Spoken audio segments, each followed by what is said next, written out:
What's up, guys? Crypto Mike here with the mic check. 1 2 1 2. Is this thing on? Hope you guys are doing well today.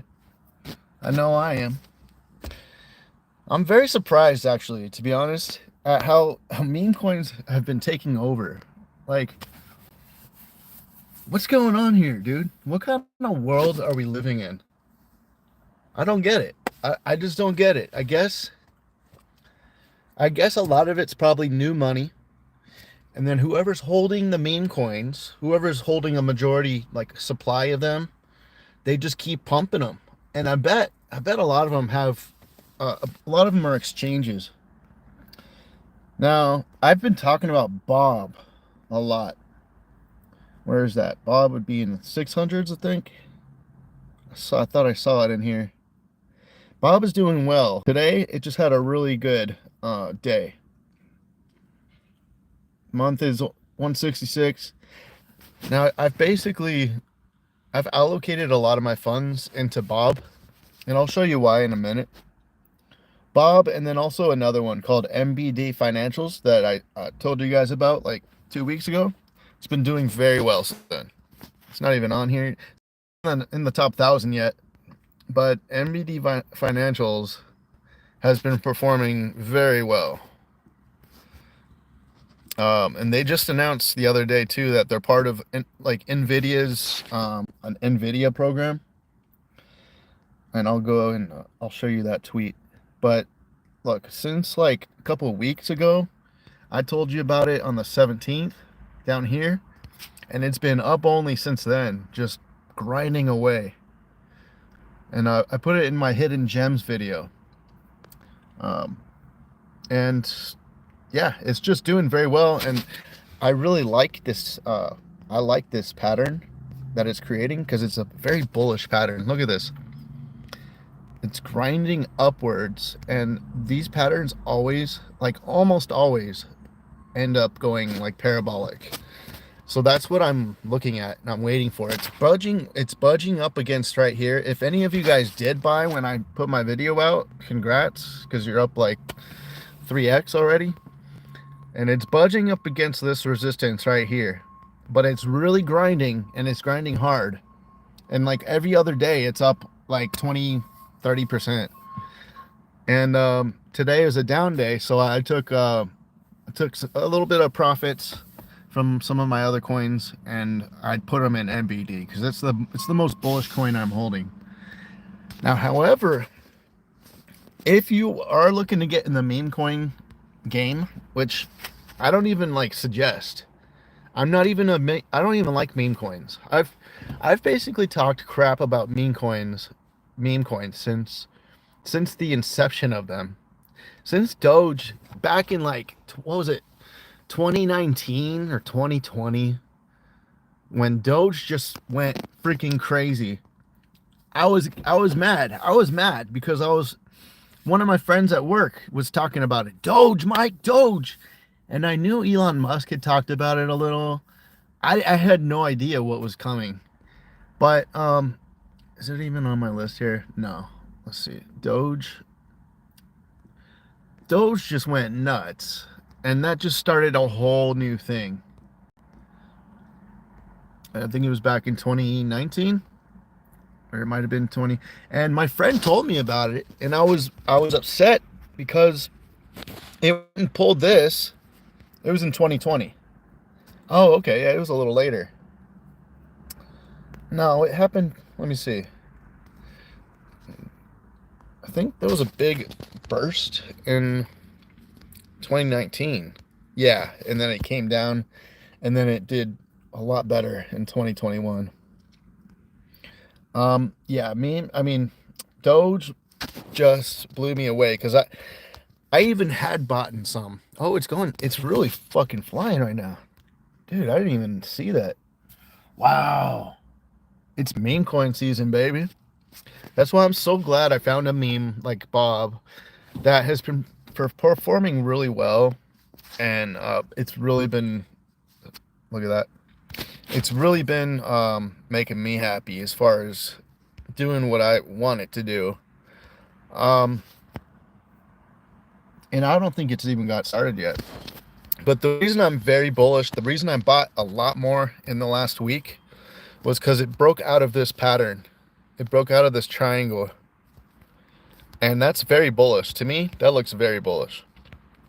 So it's been up only, and it just started. You see all the volume coming in.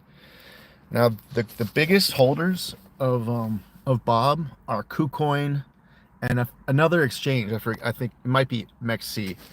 But KuCoin is really, I mean, they might even be behind Bob. Like, they might be the actual Bob account. I'm not sure. I have no idea. But they have so much Bob, it's in their best interest to pump it. And exchanges pump. They pump coins all the time. So all they have to do is mess with the order book or whatever. But this one, a lot of people are starting to talk about online. And you see how it just broke out. Yesterday, I loaded up. I knew it was testing this big support. It basically burst out of this resistance, burst upward, came down, created. I mean, this was resistance. Now it's support, and I knew what was going to happen, and I loaded the boat. I went almost all in yesterday, and then because I knew it was going to pump. So, and then I sold a little bit, and then bought NBD Financials, bought some more of that. This is a very bullish pattern. You see this? When it's got this, it just came up, big candle. Now it's kind of grinding away up, just like NBD Financials, and it's about to burst. It's going to 84, and then I believe after that, it's going to do a 4x and go all the way to 24. It's going to just blow, and everyone's going to be talking about it. That's just what I think. I have a feeling about this. In fact, I even had a dream. It was weird. But yeah, it was a couple hours. And the dream was just Bob's face. and everyone was talking about him. But like, and I was like, you know what? Dude, I bet Bob is going to fly. The way it started flying, in October, it just came out of nowhere. I forgot I even had any. And it was down the whole time. Because I bought Bob when it first came out, like a year ago. Not even, it was like 9 months ago, or 8 months ago. And this wasn't the beginning of the chart. It came out, it flew, and then, yeah, there was a Bob frenzy, Bob mania. And then I just forgot about it. I forgot I even had some. And then it started flying here, and then, who was it? I forgot his name. The guy on Twitter, he was telling me about Bob. And I'm like, oh, Bob. I forgot about Bob. And I looked, and it was worth a little bit of money. And I'm like, oh, wow. And you see how high it flies out of nowhere? And it just barely slows down. It's happening again, and it just broke out on the daily.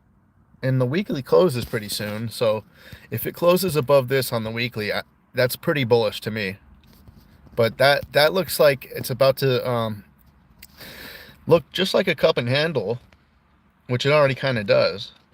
And then if it closes above this right here on the weekly, actually, right here, there, 78. If it closes above that on the weekly, it's going to go insane. And it's going to give us some really quick returns. So if you're in Bob, congratulations. If not, don't worry about it. But it did just break out of a big pattern, and it's acting very bullish. And there's a lot of green volume in, and this is nothing. Because even the Bob token account on Twitter today was like, all right, here it comes. Buy now before it's too late. And like usually there must be a lot of confidence there for the actual account to say, hey, it's gonna go up, so you might want to get in. Where's the Bob account? Bob Dabalina. Where is Bob? Just want to find that account.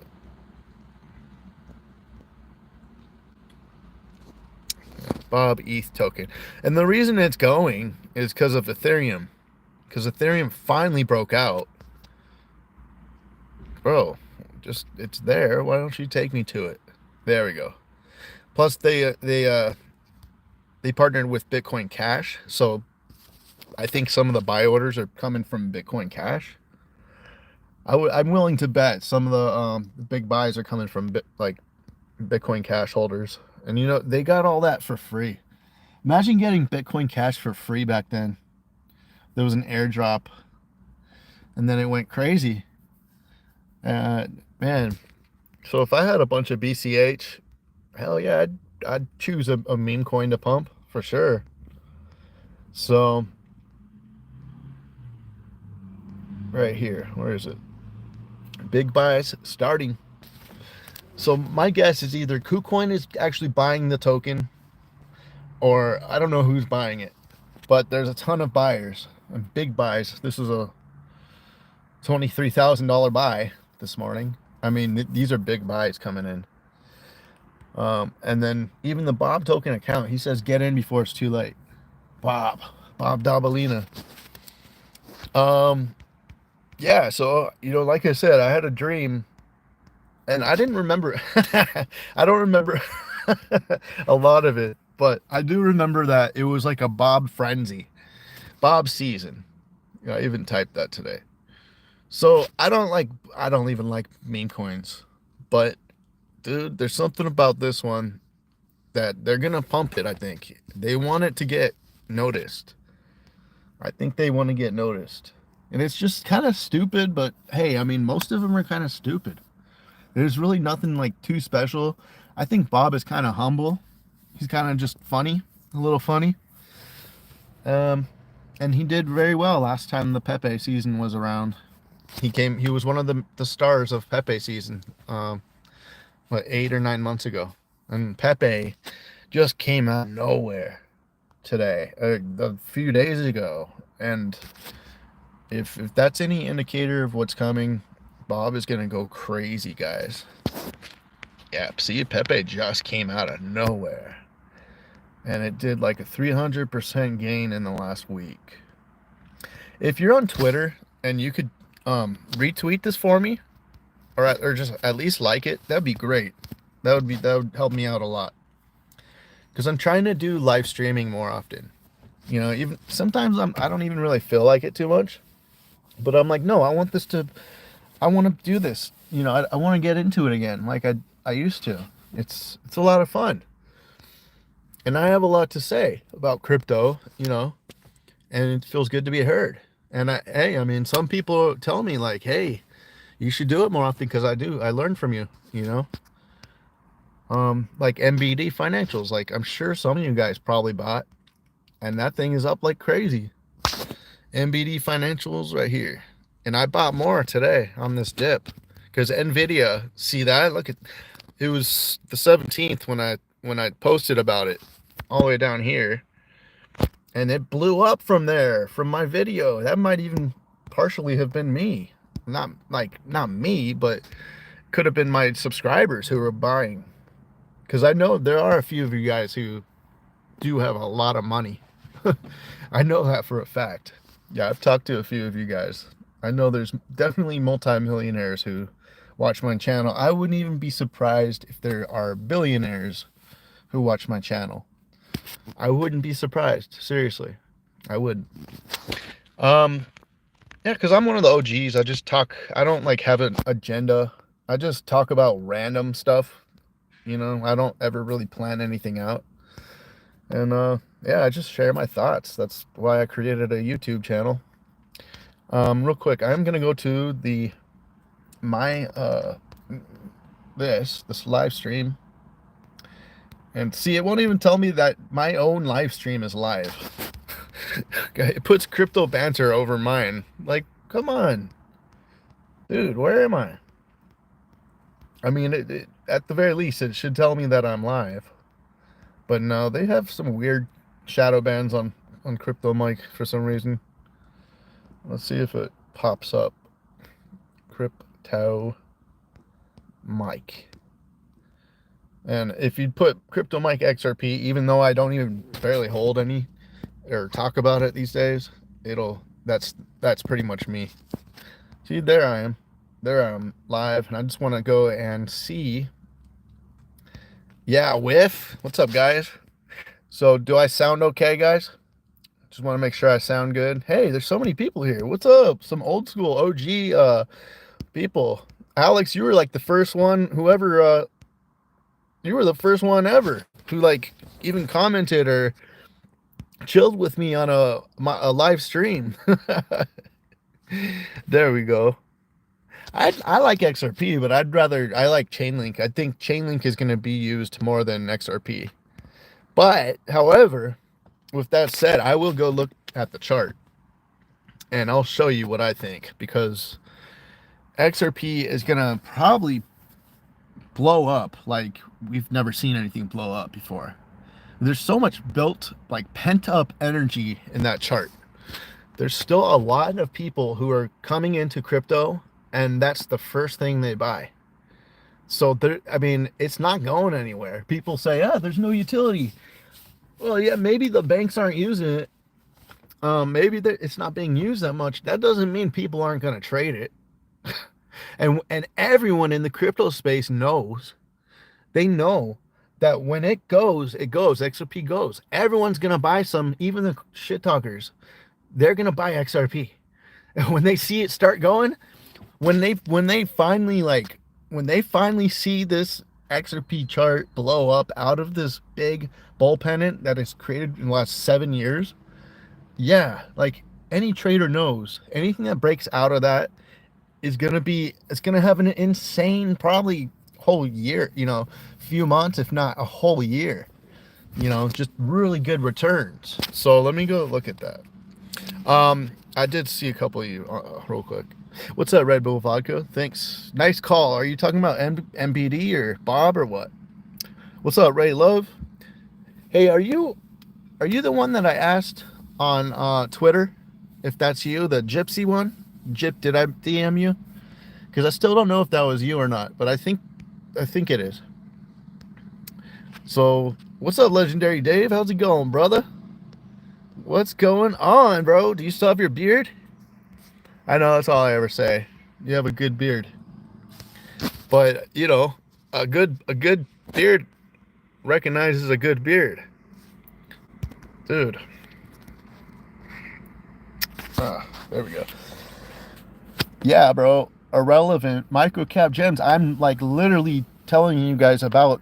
There's one that I just bought a bunch of. It's called MBD Financials, MBD, and it's been going it's up like 300% in the last 2 weeks since I first told you about it. It's so cool that you guys are a lot of you guys are here. Alex, Legendary, Ray Love, Red Bull Vodka. Man, yeah, I want to do live streams again, maybe not daily, but at least every other day, because it's fun, man.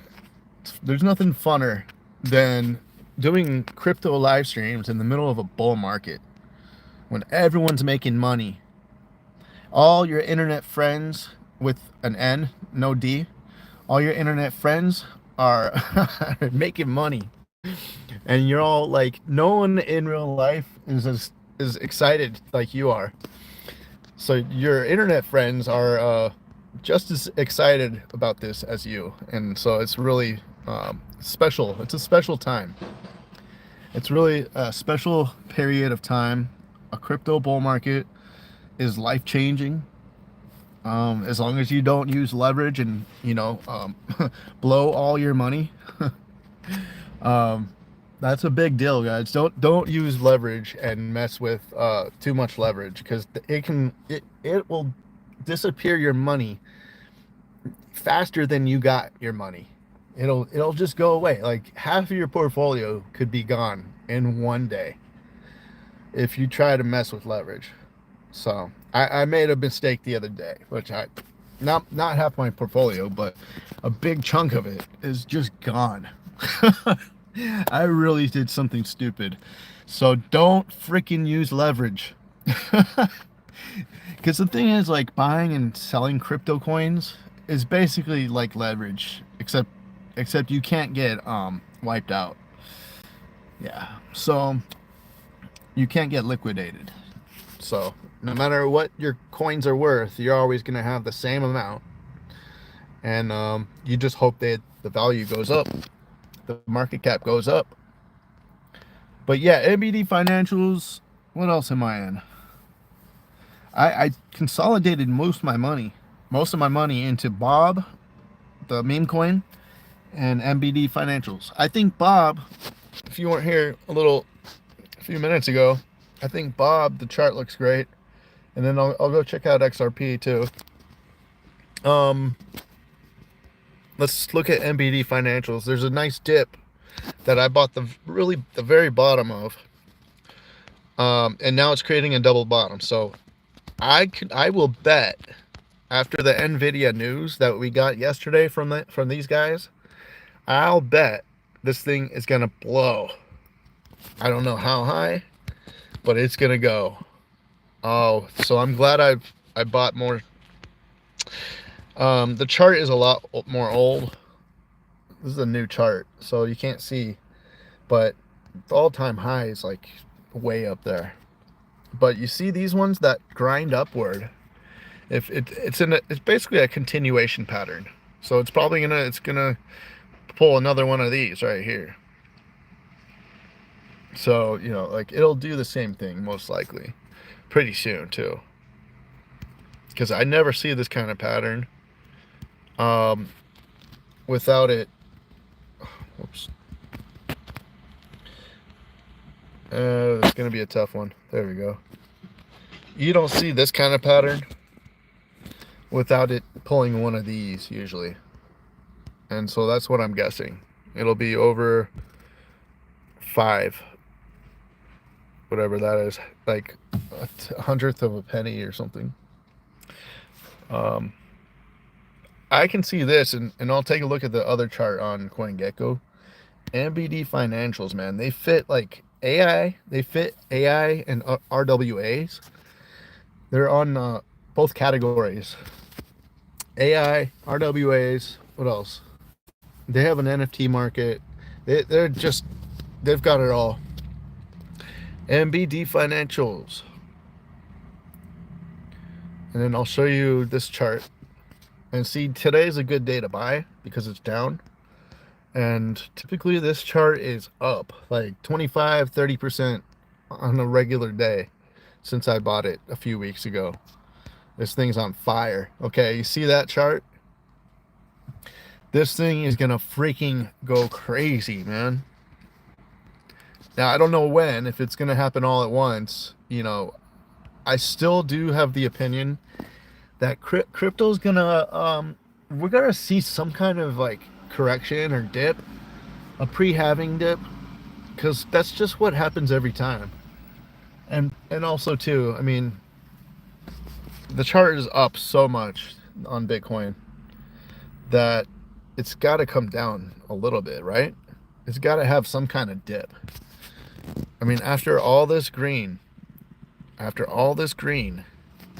look at that big weekly candle. There's got to be some kind of correction so it can reset. I'm of the opinion that we're basically at the local top, and we're gonna, I don't know how long it'll take, maybe a few months. We're gonna correct down to like 50,000 at least, if not like 40,000, like down here somewhere. I can see it's coming down here, like 42,000 or something. Because I do still think we're gonna have some kind of catalyst that kicks off the real bull market. You know, so I've been scrambling to get as much capital in the crypto space, like as much capital as I can over the last few months, and I've been doing well. And then yesterday I freaking used too much leverage on Arbitrum because Robinhood announced that they have a partnership with Arbitrum. They're going to use ARB. So I was like, oh, well, this coin's going to blow up. And so I used leverage and I bought it, and I thought it was going to keep going, and it sold off. And I'm like, And the next thing I know, I got liquidated. And I'm like, oh my God, why did I do that? That was a lot of money. So I'm still kind of, you know what? I went and I bought a pizza and I ate the whole thing.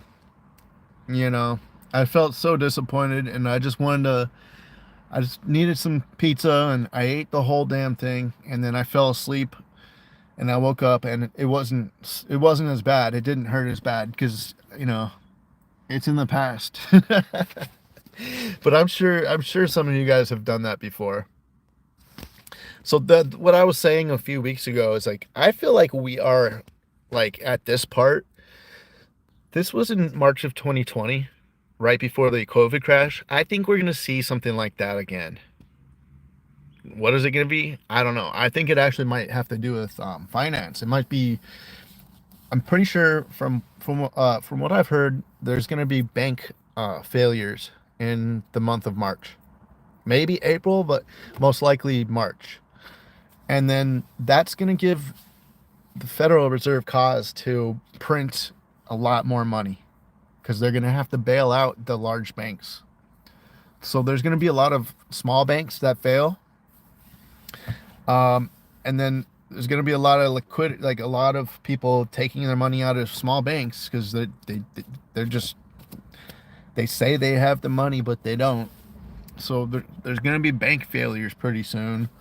And then it's gonna reach the big banks, and sooner or later the Fed's gonna have to decide what to do, and they're gonna print more money, and they're gonna, I guess, lower interest rates, and so that's gonna start. I don't know when the money printing will happen. Maybe in April, May, June, but I think, yeah, the Go listen to Arthur Hayes. Listen to a few of his interviews, and he explains things very well. Now look at that though, man. This is crazy. I believe this is gonna be a super cycle, guys. Dude, we gotta have a dip. We gotta have a dip. I mean, I can't believe we wouldn't have a dip soon. And it's the beginning of March. I think we're gonna have a dip this month. I'm trying to erase this. There we go. So I'm going to just erase my lines here. All these lines. Too many lines. Too many.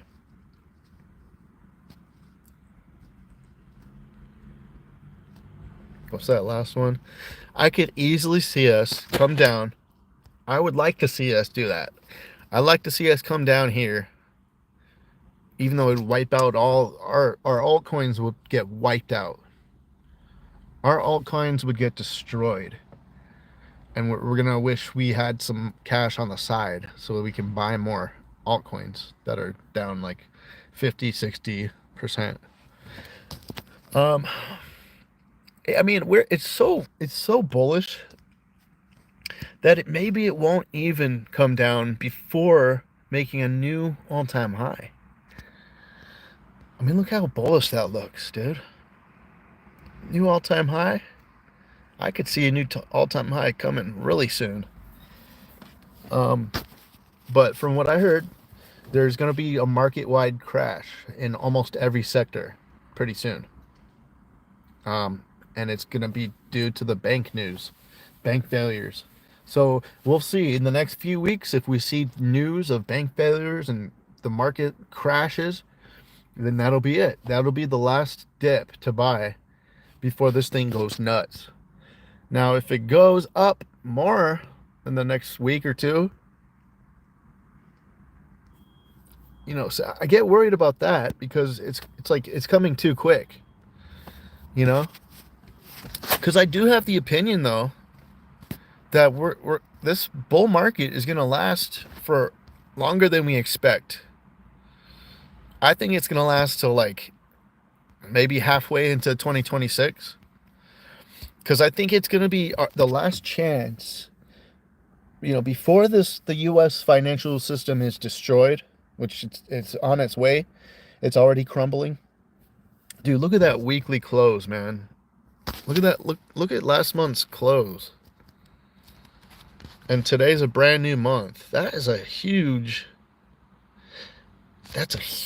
close, man. I didn't even realize it. But today is March, right? March 1st. Yeah. So now I don't know if you guys look at astrology though, but I'm paying attention to astrology.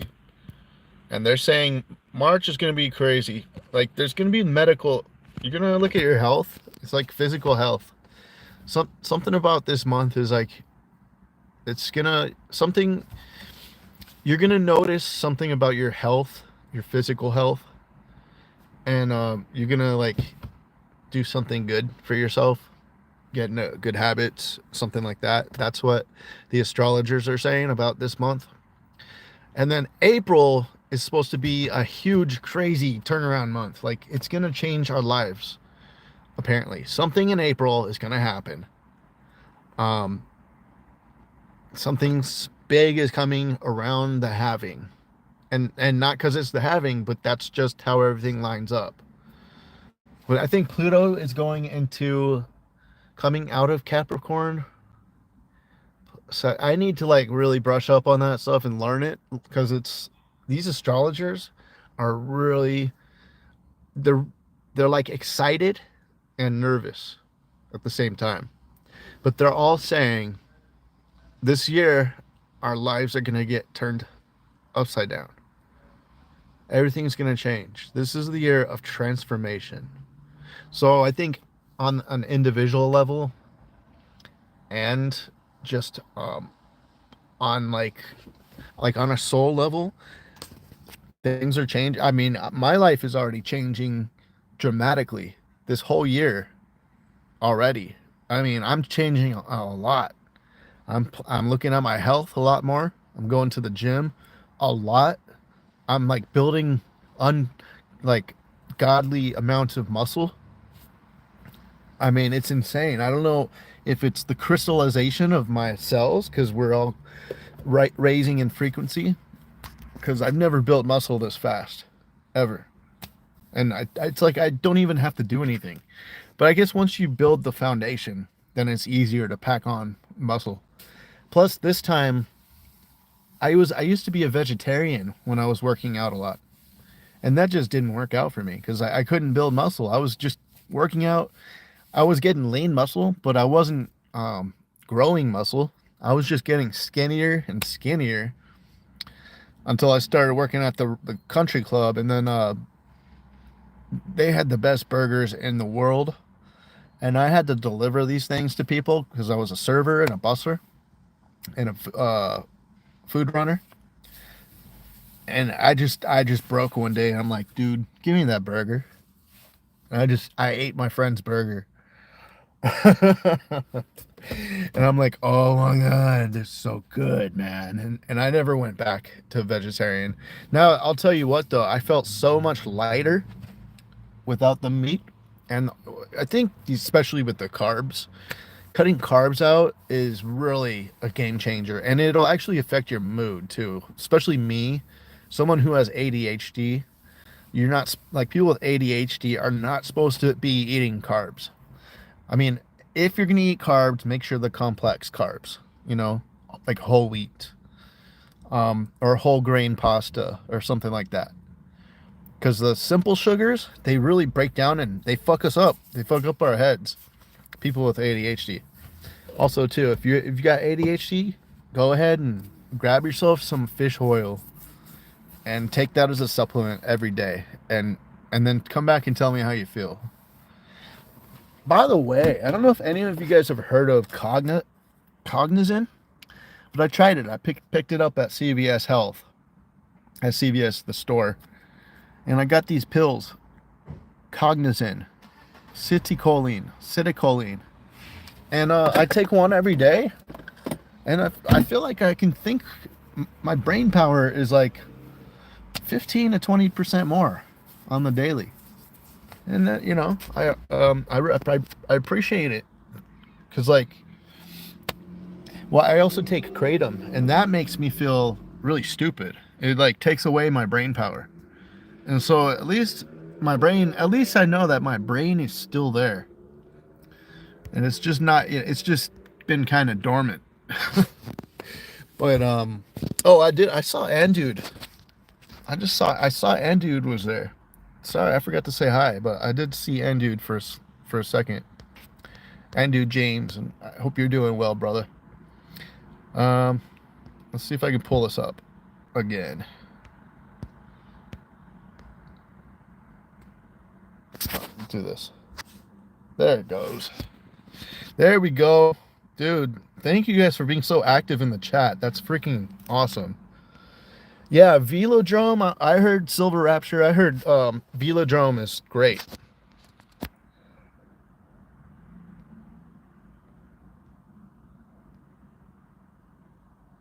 Yeah, I don't know.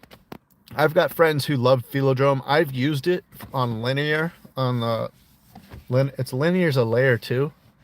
And I've used it to do various things. And it's freaking really cool. It's a cool exchange. Oh, bro, you're still talking about Unibright? What's up, G James? I don't know, dude. It's been see, look, the thing is, this cycle, I'm pretty much only buying new coins, like coins that haven't had a cycle yet. If I go to Unibright and I look at the chart, let me tell you. I'll tell you what I think about the chart. Let's see. Against Bitcoin, if it's up against Bitcoin, that's a really good sign. If it's down, then that means no one's buying it with their Bitcoin profits. You want your chart to look decent against Bitcoin, which there's only, I don't see it against anything else. It's just, hey, some of them do come out of nowhere. Like VeChain is kind of doing well lately. Unibright, UBT, USDT. Nope, it's not coming up. I remember Unibright did really well. It was ripping last bull cycle, like right at the, it might even have been in like 2019. And I never got any, which, it turns out if I had bought some, I would have done well. Oh, well, I'll tell you what, though. It's at the very bottom. That's actually, dude, this is like probably a good time to buy some. As long as their project is still up and running. What is this little exclamation mark? Oh. Oh, Bittrex Global is done? Oh, I guess you can't use Bittrex Global anymore. That sucks. I have an account there. All right, so yeah, as far as Unibright goes, if you have faith in them, and I'll go check it out on Twitter real quick. If you really like them, this is a good time to buy. It's at the very bottom. Typically, coins don't just die, And I'm not saying it's a dead project, but if it's at the bottom and it's a bull run, I mean, most coins are going to go up regardless. But if they've got anything planned out, yeah, I mean, this is probably a great time to buy. Just looking at the chart. Yeah, see, bullish. It's just starting to get bullish. No hype, just build. All tokens in circulation. Now that's a great thing right there. All tokens in circulation. No team treasuries, no VCs or mega whales. Check it yourself on Etherscan. Oh, it's trending. This was, the other day it did a 80% gain. And it's still at the bottom. So there are still a lot of people here who like Unibright. I don't even know what it does. I don't know I forgot what their niche was, what they are there for. But like I said, though, I don't know. Maybe I'll look more into it. But the coins I like are new, because those are the best ones. Like shiny new coin, new narrative, whole new community, and like they haven't had any past history, no negatives, because they're just building their history right in front of you. And if it's just up, it's all positive. Just like with MBD financials, it's just up, man. Since I got in a few weeks ago, thanks to what's your name? Daz? No, Maz. I'm sorry, bro. Anyways, I'm sorry, bro. I just totally forgot your name on there. But anyway, one of my friends with an N told me to get in. He's been telling me to get in for months, and I didn't even see it. But it's just like you hear something like, "Hey, get into this." Dude, I hear that so much. So many people are telling me to buy this or that.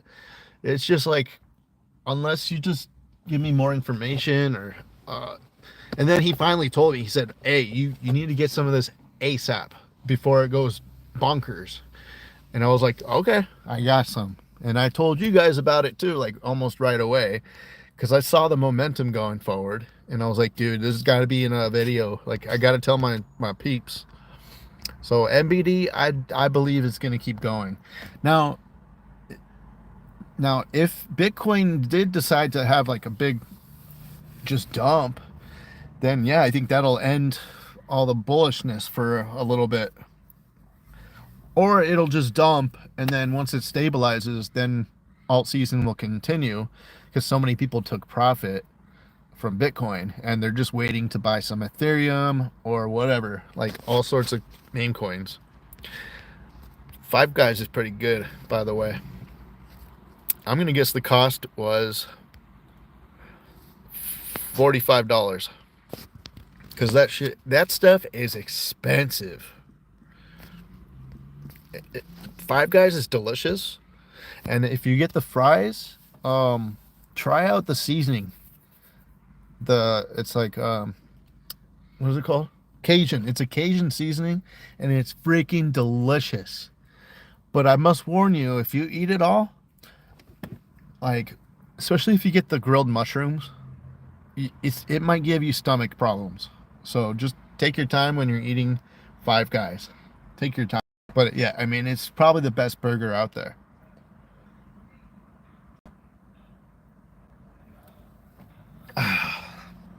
Yeah, I just had steak and eggs for lunch. It was freaking delicious, man. Right after I just worked out very hard. I did chest and triceps, and yeah, I'm feeling it, man. So I went and I had some steak and eggs, baby. Like right after a workout is the only time you really should be having carbs, to be honest. And it's the only time you should ever have like regular simple carbohydrates, like white rice, even like spaghetti kind of.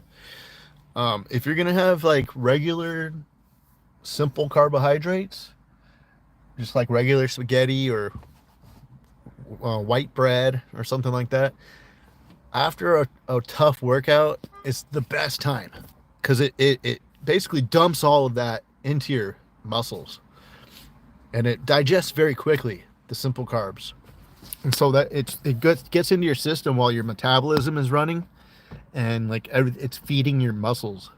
So that's the only time you should really do it. Okay. So I was talking about Unibright. Oh, look, Bob posted again. Let's see what Bob said.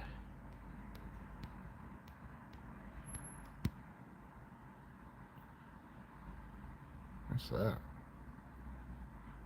Potatoes? Where you at, Bob? Come on, Bob. Oh, geez, man. All these Pepe 2.0 and mini Pepe and what's that? Oh, it's actually. Well, I saw that Bob posted, but I can't find it. Anyways, I was talking about Unibright.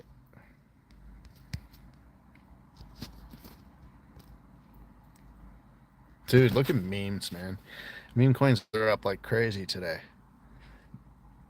Did Elon say anything about Doge? It's like, I wonder why it's pumping. Just because it was time. Chib is finally pumping. Pepe's pumping. I have a friend who was in Pepe Space Cadet. He's been telling me about it for like a year now. He's like, dude, it's gonna pump. Trust me, it's gonna pump. Like, I know, but no, I want to be I like Bob. Oh, I also have what? I have a little bit of what in my Phantom wallet. What? I had Trump too, but I got a sign to buy the what bottom. And so I just sold everything and I bought it. What? I got a sign. I think it was a license plate. It just said, it was a couple numbers and then WT. And I was like, and then I looked at the chart and he was at the very bottom. And I was like, this is what Unibrite's about to look like.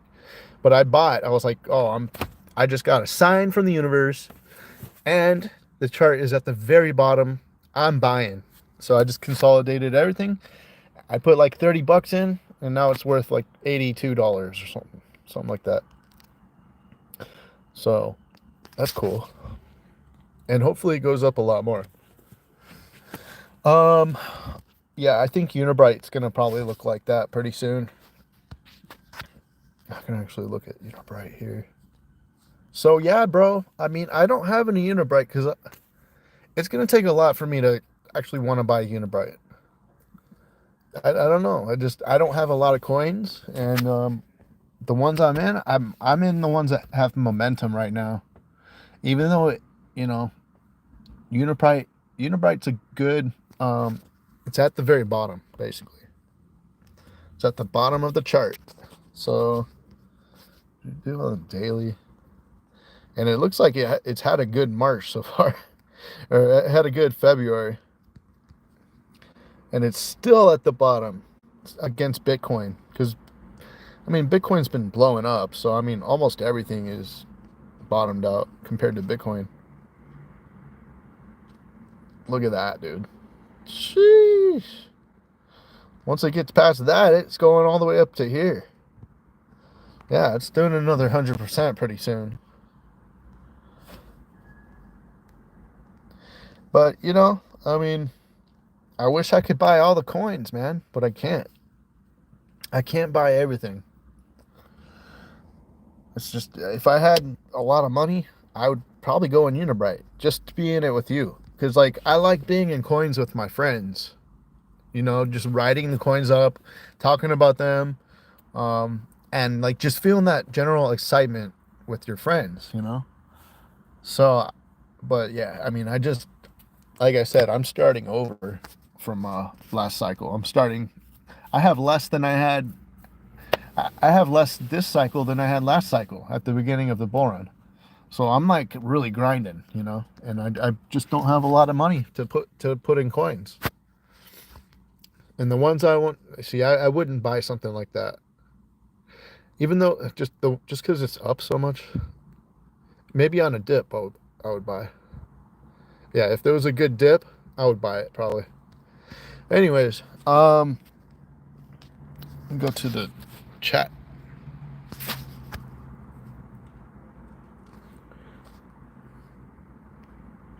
There we go.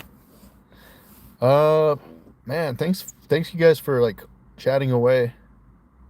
Crypto H says the AI coin Turbo has made sick gains. Yeah, dog with hat. What's up, Daniel Hansen? Legend Daddy. Picked up some Bob. Cool. Nice, brother. Alex, crypto mic check. Mic check. Is this thing on? What is ADV? Any Unibrite? Let's see. I just went over Unibrite. VeChain kicked off already. I think VeChain actually started pumping. Let me see. I haven't had VeChain for quite a while. Bro, seriously though? If I had a bunch of Bitcoin, I would probably buy some Unibrite. I mean, as long as that's the regular chart. Or maybe it just sold off because it's because it's a Bittrex chart. Anyways, I was gonna go to the XRP chart, VeChain. I just want to check that out real quick because, dude, like I was holding VeChain for so long, and it really didn't perform as well as I was hoping. Oh, VeChain's been doing well. It's at the support that I have drawn, so you might want to be careful buying it until it breaks out past this and closes on the daily at least. It looks like it wants to, though. Yeah, this thing could blow. So I feel like this is the last chance kind of bull run. I think it's going to surprise us and just keep going and keep going, because what is coming after this bull run is going to be really, it's going to be hard for people who don't have any money. It's going to be very limiting. I don't know. That's what I think. So they're basically, this is like everyone's last chance to accumulate some wealth. And then, basically like at the end of the market, don't put it in USD, just put it all in silver, gold, and Bitcoin and Ethereum. And just put that all in a hard wallet and memorize the C phrase and just have all your wealth in your head, and then have whatever your physical gold, physical silver. I mean, that's how I see it. And if you don't really know much about that, Bitcoin is just, it's already accepted now as a stored value. And now that the Bitcoin ETF came out, like, whoa. Boomers are having so much fun. They're actually probably mad at themselves for missing out on Bitcoin earlier. But they're in traditional finance, so they don't really want to go and buy their own coins and have to be responsible for them. All they have to do is now they just buy the ETF and then the spot ETF and just hold that. They don't have to worry about losing it or anything like that. They know it's like for real now that now that the ETF has been approved. And so the government it's basically regulated. It's like starting to become regulated, and it's a lot more secure and stable. And it's going to be around now. Like a lot of people are finally figuring it out. Like, yeah, it's going to be around for a long time, especially now that the banks, Bank of America, like they're applying for spot ETFs too, so they're going to have their own ETFs. They're telling their customers to buy like 25%, put 25% of their portfolio in Bitcoin. So I think Bitcoin's going to go to like 300,000, man. I do. I think it could go to 300,000. I think this cycle's going to be different. I think it's going to be a super cycle. I do. I think it's going to be a super cycle, and it's like the last chance to just go crazy and get your as much money as you can, have fun, and then we're going to probably go into the Great Depression, or something. We're going to be in World War III by then. So that's what I think, So anyways, this VeChain chart looks great. It looks good. But I drew this line, I don't know when, a long time ago, and it's right under it. So I would say, maybe I would even like take a little profit. And then if it breaks out, if it breaks out above this line and it closes above it, and like then that's a breakout. Then you just go all in or whatever and just ride it up. But it could come crashing down here. And something else I figured out too is that always use moving averages. The 20, 50, 100 day, 200 day moving averages, they make trading so much easier. Like on MBD here, it came down and basically it's respecting these averages. So that's how I know it's going to pump pretty soon, because it's already in a trend. The trend's your friend. unless the trend changes and reverses course, like on the daily, I would think it's reversing. Well, if Bitcoin starts crashing, you know, then this will inevitably go below it. But I mean, like, if it closes, you see how each candle, each wick is right above the last one.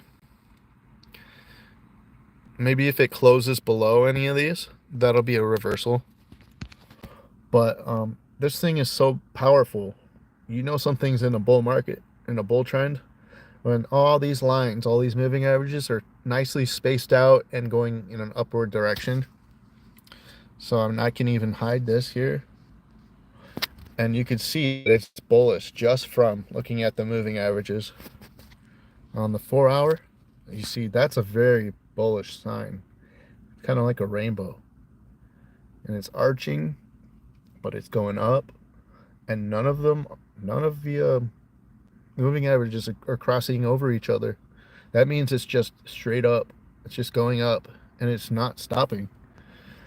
So, we can go look at XRP, and that's a really good sign right there. On the 4 hour, it must be performing very well lately. Oh, look at this.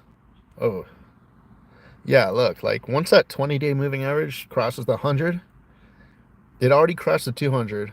Now it's about to cross the 100 on the daily. That's a really good sign. I think XRP is in for altseason. I think it's going to blow up. Let's take a look at the actual price. Well, hold on. Let's see the weekly. Oops. Let's look at the weekly. Yeah, that's good. See, now they're all where they should be. This is the 200. This is the 100. The 50 just finally crossed over, and now they're all where they should be. And it's just going up from here. XRP might actually be up only from this point on, to be honest. Let's take a look at the price. Yeah, this could be up only from here. Let's look at the monthly. What's the monthly averages? Yeah, that's healthy. Very healthy. I'd probably buy some. It's just like, it's so high cap already. My low caps will do a lot better.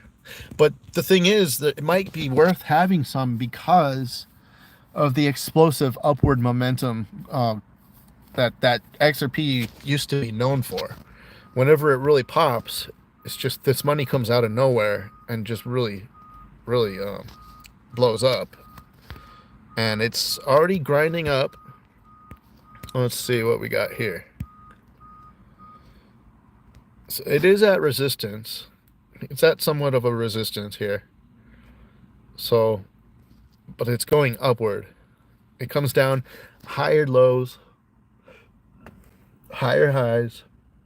Here's a high.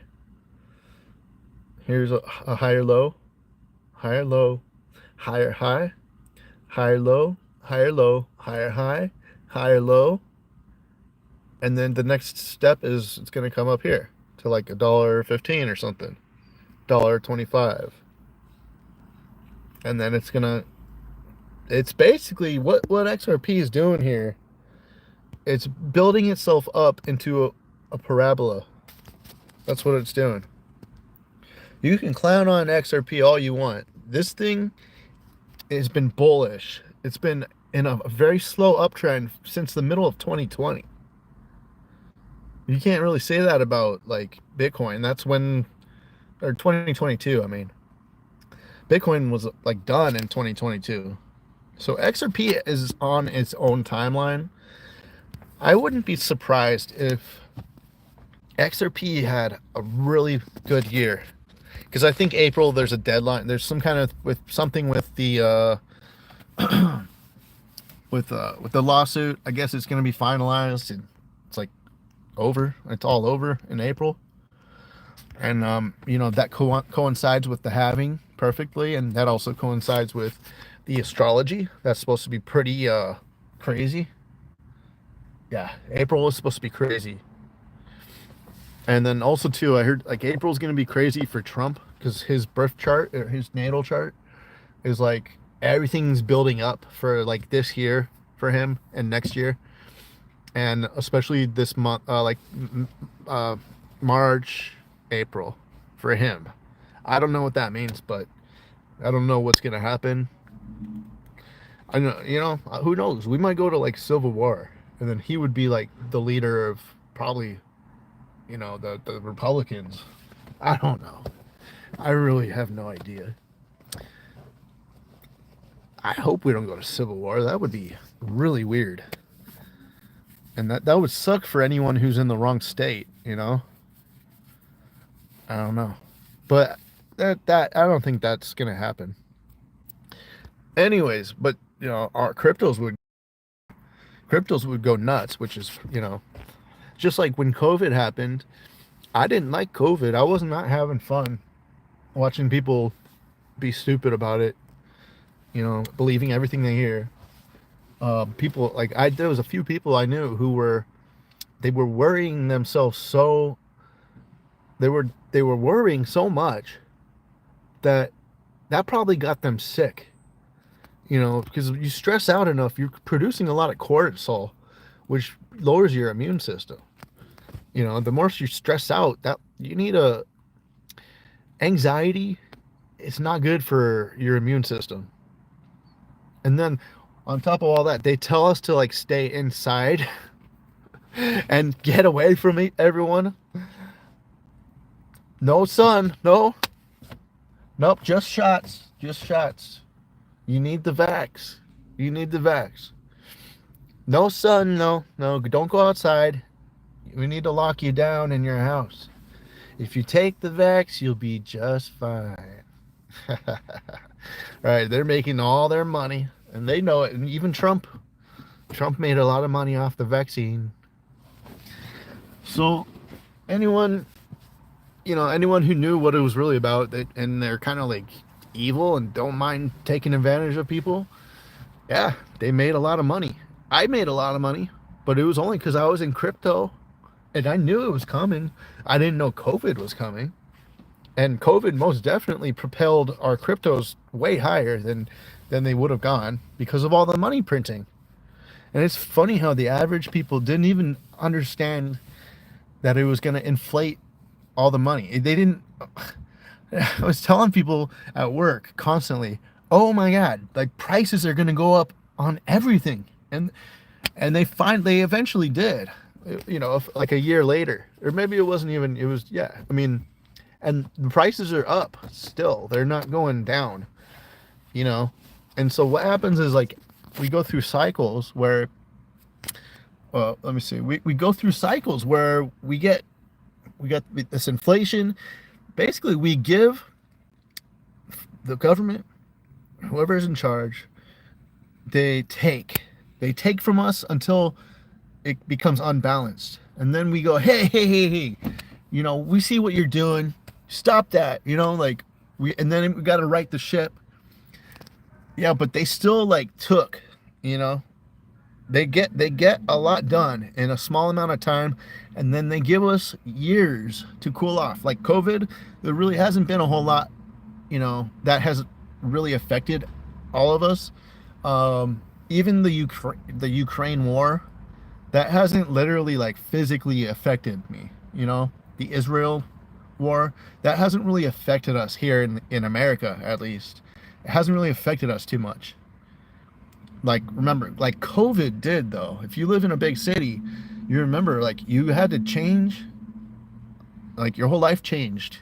You had to wear a mask. Or, well, that was kind of like, you didn't have to. And there were quite a few people who didn't. I don't like confrontation, which I get now. Like, it's like, you got to stand up for your rights, or they're going to take all your rights away. And then they'll give you back a few, but they still took a bunch of your rights. They took your freedoms, and they don't give it all back. Maybe they'll give you some of it, but then eventually they'll take it all. They'll take it all until we're in a dictatorship. It'll be a communist. I don't know what the hell I don't know what the future looks like, man. But we need to have some kind of there has to be some kind of like, see, if we do have civil war, if there's some kind of revolution, that's just going to be that's going to be a handout to China, an invitation. And it's really crazy how, I don't know if I talked about it on stream, but Dr. Phil was on Joe Rogan the other day, and he was pointing out, and Joe Rogan didn't take it seriously for some reason. I don't know what Joe Rogan's problem is. I think he has a big head. He's gotten a big head. Since he got the Spotify deal, I still listen to every episode, and I could tell he's just kind of laughing it all away lately because he knows he'll be fine. He's got the money. He's got a network of people who would take care of him. He's like the king in his little niche over there in comedy, stand-up comedy, Texas land, podcast land. Like, everyone respects him. And then they know if you go on his podcast, you're going to be heard by millions and millions of people. You don't even have to like Joe Rogan that much, even though everyone does kind of suck up to him. But I've noticed too. Anyways, Dr. Phil was on, and he was pointing out that the Chinese have bought a ton of farmland in the U.S. And most of the farmland they've bought is right next to most of our military bases. The U.S. military bases are surrounded by Chinese farmland. And Dr. Phil was asking, why do you think they're doing that? Oh, get the fuck away from me. Get away from me. Oh, it's just a little poppy. It's like a plant. I thought it was a spider. So why would they be building bases right up against the farmland? And then Dr. Phil starts telling us too. He starts saying, and they're bringing in military equipment. And then Joe Rogan didn't want to talk about it. It's like, dude, what? Wait, this is very important. You mean, really? You're not gonna actually inquire about this? You don't think this is important? And Joe Rogan almost acted like he knew something was coming, and then he started being a smartass. I mean, I even got the clip. I could just play it from Spotify. It's just, like, if you haven't seen it, you probably need to hear it, to be honest. Let's go see if I can find it real quick. It's concerning. It really is. Oh, and I know I'm talking about crypto, but it was very notable. Like, it's something we should all, like, really... And Dr. Phil was saying in the episode, too, he was saying,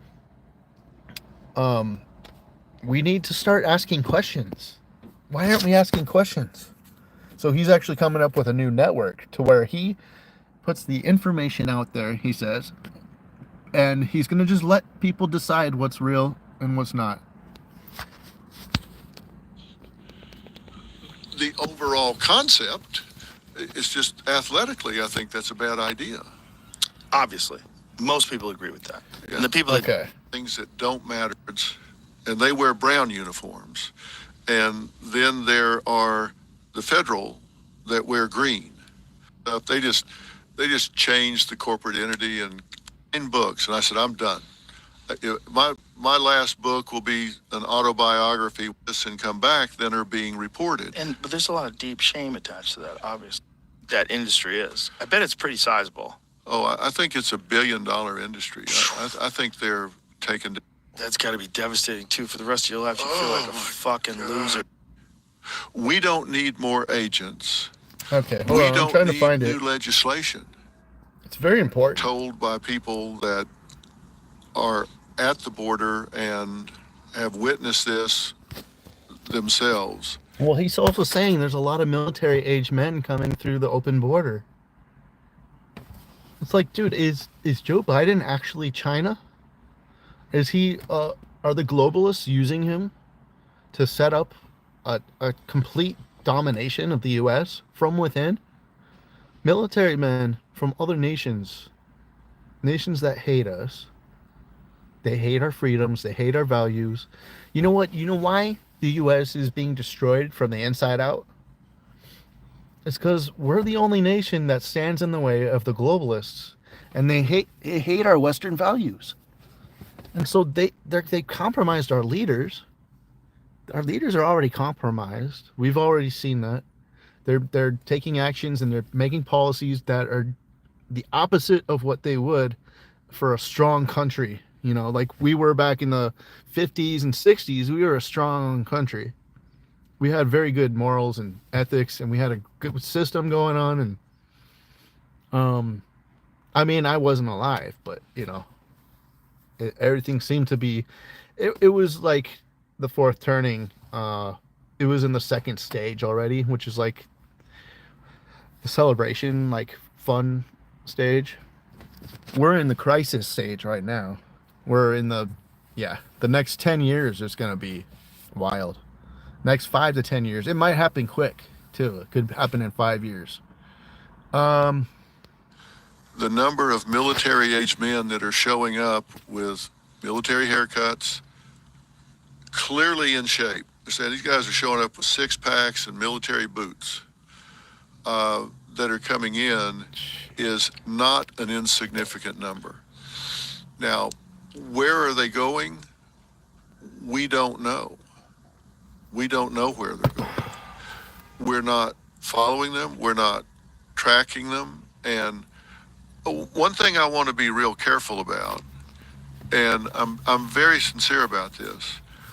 I don't want to say anything that causes people to feel badly or foster any kind of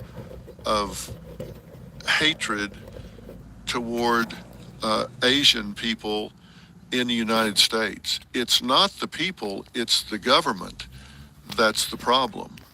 I remember it exactly. And he terrorized that city for as long as he was alive. And that might. This episode is brought to you by people don't even want to even put it out there. Yeah, and I send this to you. Okay, you it's can coming up. Airdrop it. And Joe Rogan just laughs. Sometimes he really pisses me off. I'm like, Joe, you care about some stupid shit, but then you don't care about some other shit that actually really matters, and it's very serious. Makes me think he's already compromised, and he could be. He very well could be. I can see that. I can see what Shane Gillis. I can see a whole plan. I mean, that was planned out with Shane Gillis and the Budweiser thing contract.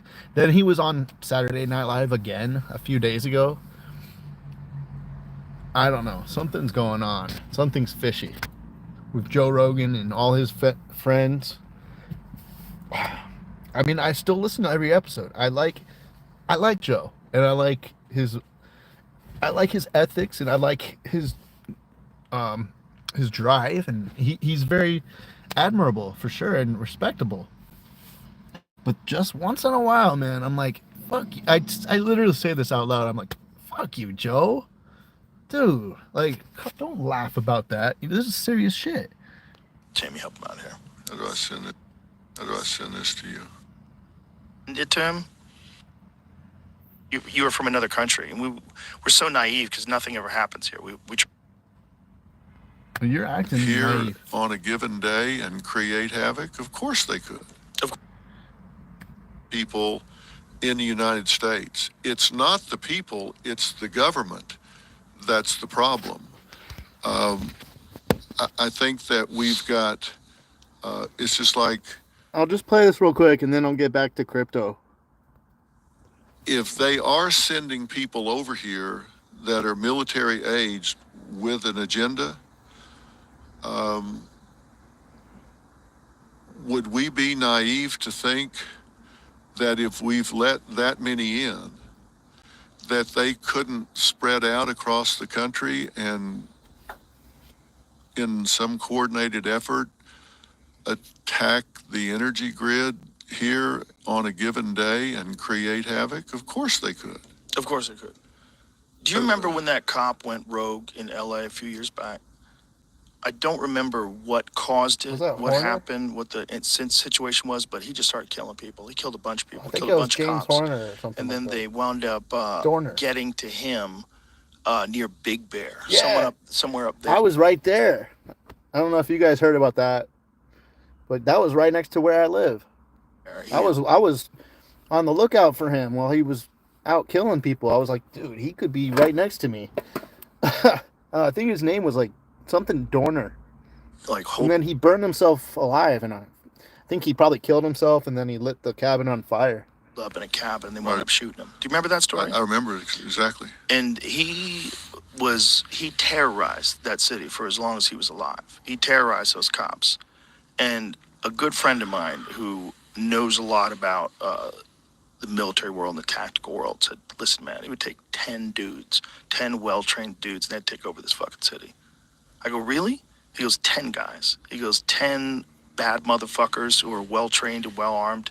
Do you remember was it North Hollywood, the bank robbery, where those crazy fucks showed up with bulletproof vests and machine guns and took over a bank and had a shootout with the cops on the street? It was insane. It was like a scene out of Heat.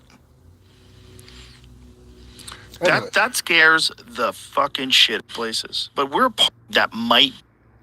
AG1 has been helping me. People don't even want to even put it out there. Yeah, and I don't want to sound like a conspiracy theorist, but let's be commonsensical here. How do I get on the Wi-Fi here? I want to show you something. Jamie, can you send it to him? Or let's pause here. Let's pause for a second, and Jamie will get you connected. Hold on a second. You ever seen a man type so fast with one hand? No, and he did it the first time. Jamie's a goddamn wizard. He's the best one-handed Googler. Dude, I honestly think that they're hooked up with Neuralinks already. I think Joe Rogan, Jamie, like, I don't know, they could have Neuralinks. I mean, Elon Musk might already have one that he's using. We were on planet Earth, and now he's extra hindered because he's got Carl on his lap. I got him on the desk now. Oh, Carl! I heard Carl snoring earlier. I was listening. I heard a little. Can I send this to Carl? Can you wake Carl up enough for me to send it to him? He's got quick pause. How can I send it? What is it? This is from the border. It's a video of the border? Yeah. It's me talking to that Brandon Judd at the border. Okay, here we go. See, like, Joe just doesn't want to talk about it. This isn't the part. These children that are coming in. Oh, no, it's past this. But I'm grateful that you're asking them now. And we call up there and say, whatever is picked is insane. You do with the child. Past year, it's been like 3 million. Yeah. It's a really good episode. We've got. You guys should listen to it. I've then dug into what's happening with Chinese buying, the Chinese government or Chinese nationals buying farmland, and I've got a map, if I can find it, of where they're buying this land, and it's around U.S. military installations. They're buying up land around U.S. military installations, and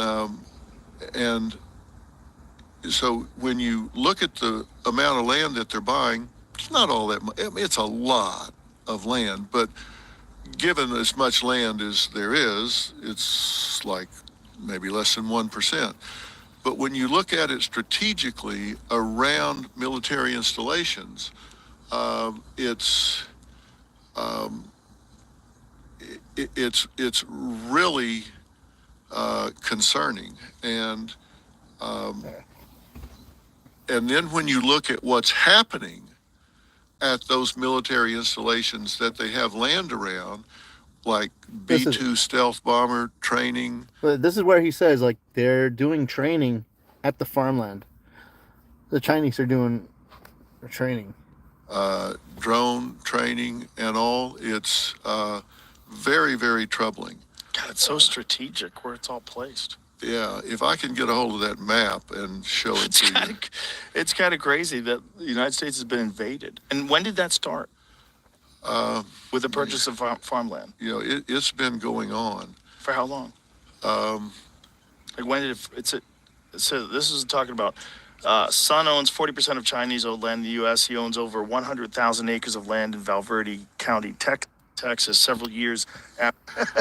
But it does Yeah. butt up against a strategic military installment. What a coincidence. This is the best land that was available. Yeah. Sorry. So Yeah, how would that be possible here under logical laws? Because in China, you can't do that. They're smart. You can't just buy their land. we absolutely cannot buy farmland there. No, you can't buy their businesses either. Now, we had a Dude, man it's almost like they've secretly already won World War III. That's what it feels like sometimes. on talking about this, a farmer, and he said they also own the grain elevator where we sell our grain. The Chinese own that. Chinese government owns that. So, and I said Chinese government. Chinese own that. Now, is it the government? Is it a government agent? Who owns it? He said it's Chinese owned and controlled. If they decide to stop buying his grain, I said, what happens? He said, well, Fucked. we're out of business. Yeah. Ugh. And then you take that, on top of that, the topsoil crisis in this country. Yeah. They've got like 60 more crops left. Yeah. Unless they do something radical to change Yeah. it. And again, I Anyways, so he keeps going. I would suggest watching this episode. It's pretty good. I don't want to bore y'all though, because I know, like, let's go talk about crypto some more. That's a little more fun and uplifting. So yeah, with the XRP chart, like I was saying, man,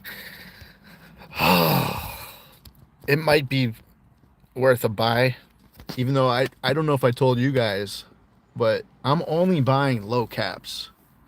I'm only buying low caps now, and I'm talking about micro caps, like $5 million, $2 million, because those are the ones that blow up. Those are the ones that make you the most money, as long as they're quality, and you just time it right, you know. But sometimes they just come out of nowhere. But this might be worth, putting a few $100 in, especially if it goes up like 300-400% in a week. I could see that happening. I could see it because of the big triangle it's in, big bull pennant. And let's see, is it respecting these averages? Yeah, it's respecting the averages. So it basically this might actually be the lowest. This might have been the last low point here, 50 cents. It's really respecting 50 cents. But it came down below on the weekly, came down below the 200-day moving average. And now it's up, and it's staying above the 100-day. Came down here, and this is on the weekly, ended the week right on top of the 100-day. Then it burst upward. Now, maybe next week it'll come down and retest over here, or the top, the 20-day moving average, and then it'll probably go up.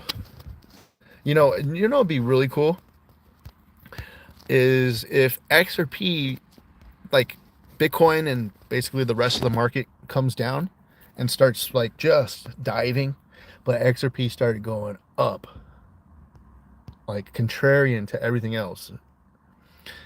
That would be really cool, because I would just go all in XRP. Like, oh, it's happening. Cool. Well, I don't have to sit here during a bearish part where all my coins are going down and resetting and all that. No. So, because I think maybe after the Bitcoin halving, I think that'll be a sell the news kind of thing. I think Bitcoin will sell off after the halving. I think we'll have like a really decent sized dump. And then maybe XRP with that date, they gave us the April date to prepare, I think. Maybe XRP will do the opposite of what the market does. I don't know. That would be really cool. I wouldn't mind that because I would know. I'd be like, okay. But the thing is, you have to get in quick. Like, back here, this was only like 3 weeks or something. But it was slowly grinding up like it is right now. It looks exactly the same, to be honest. It looks exactly the same. Let's check that out. All the way over here, before it blew up, it looks a lot like it does right now. That's kind of what we look like right now.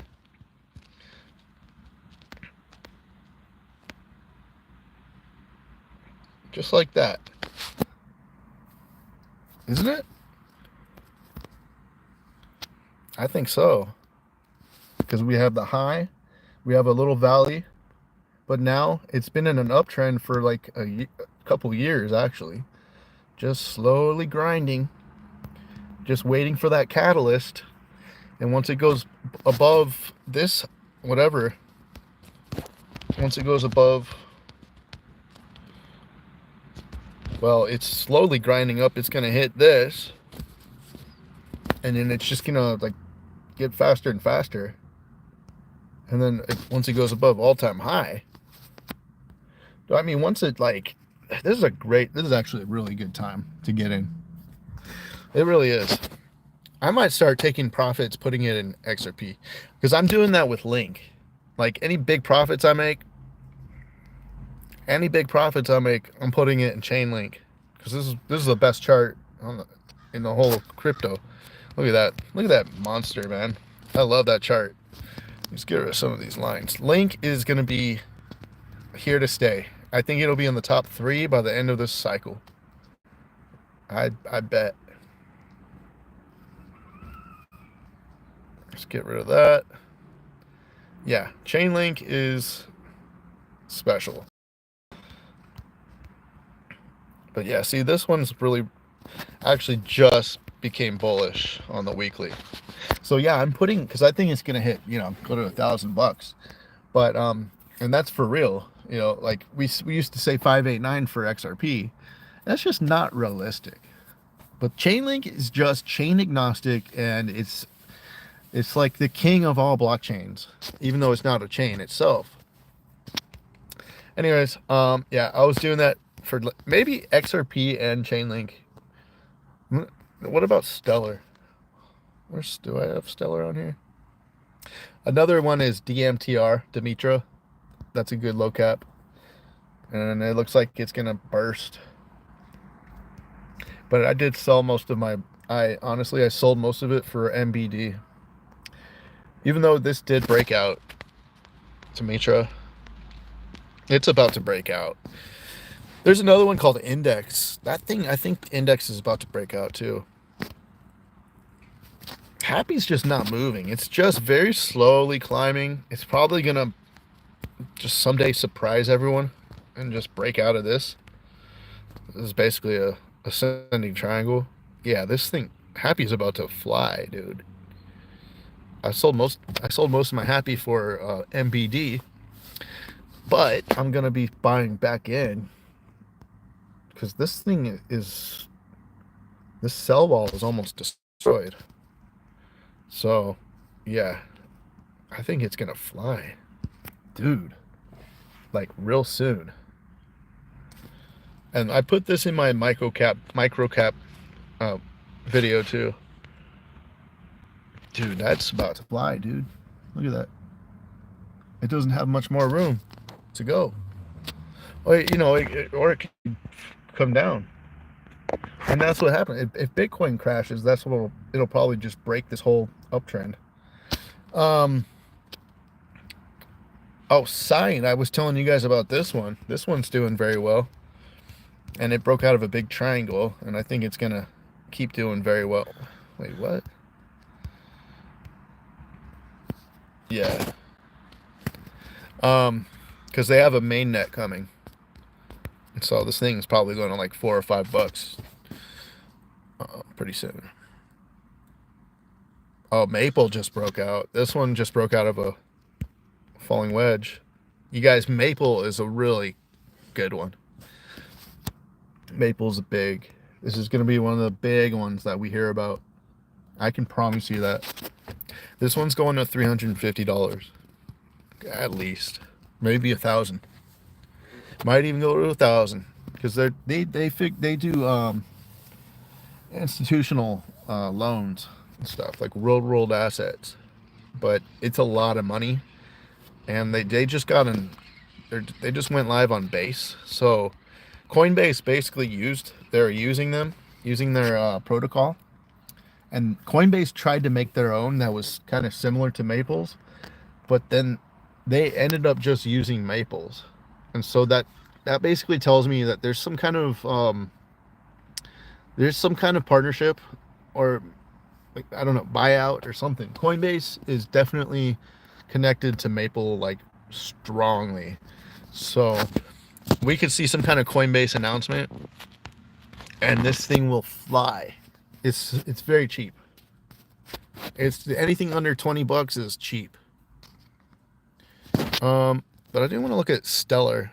The Stellar chart's probably down there, like at the very bottom. Let's see. Yeah, I can't see Stellar coming much lower. I don't see it coming much lower. It could come down a little bit more. And this is against Bitcoin. You really want to, if you're looking at any charts, you should be looking at it against Bitcoin. So like Link against Bitcoin, because then you know how it's performing compared to Bitcoin, the strongest one. Like almost all the cryptos they're all performing pretty well compared to U.S.C. But Bitcoin, if one of your coins is performing well against Bitcoin, it means a lot of whales are buying the coin with Bitcoin. It means these whales, they think this coin is more valuable than their Bitcoin, which means this thing is going to go crazy. So we can go and check out XRP against Bitcoin, and I think that's bottomed out too. This thing could actually catapult any day now.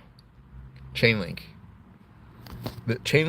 I think Chainlink is going to surprise everyone, even though people are talking about it and we haven't seen a lot of price action yet.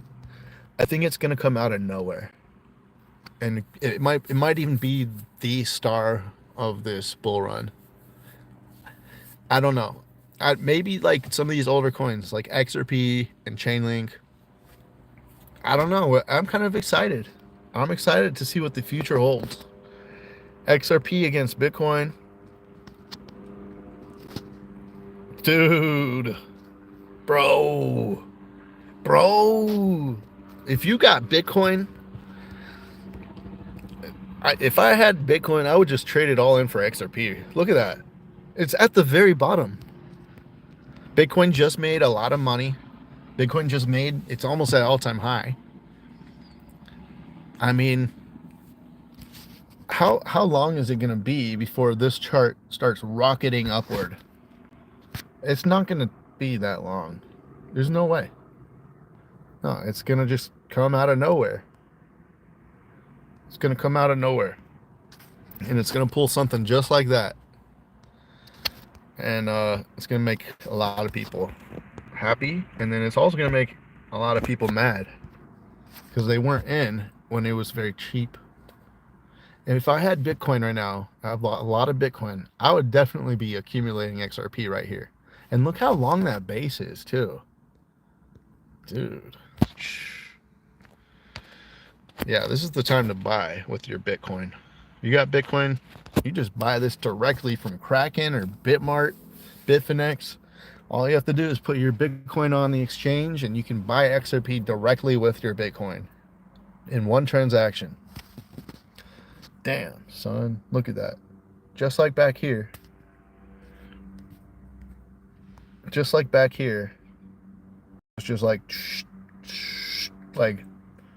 down, down, down, boom. And look how long it's been. You know, it's like technically the only non-security as defined by court judge defined by the U.S. justice system. It's like the only one that they've said is not a security. It's definitely manipulated because it should have gone up a lot more. I mean, I don't know, dude. If anything, if there's going to be an exit pump, it's going to at least go back to all-time high, you know?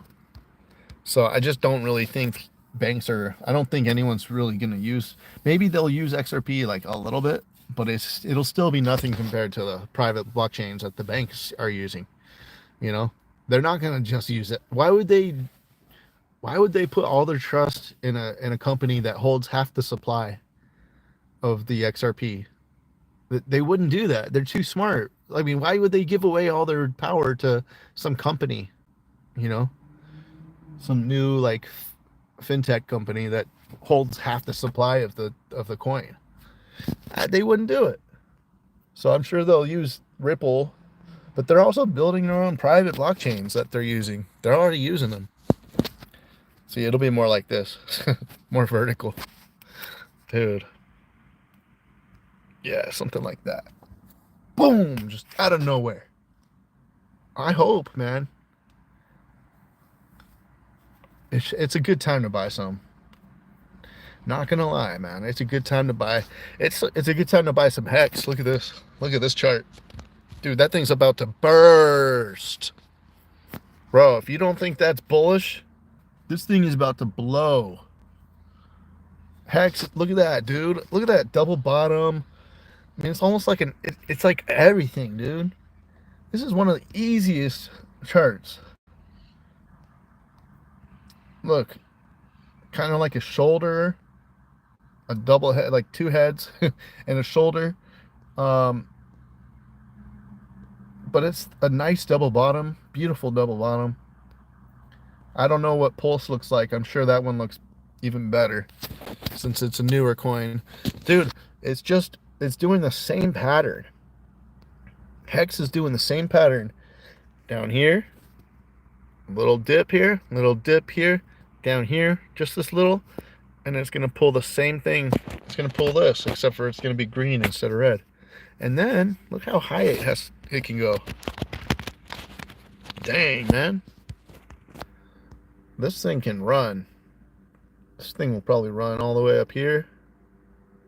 Because I guess Hex and the Pulse ecosystem, they're all very intertwined, interchangeable and stuff. And they use each other.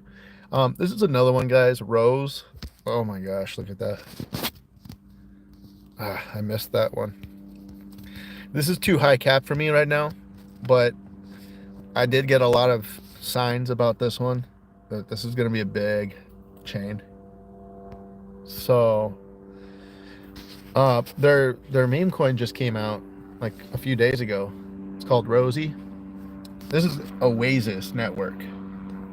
I don't know why their token is called Rose. I haven't even looked it up.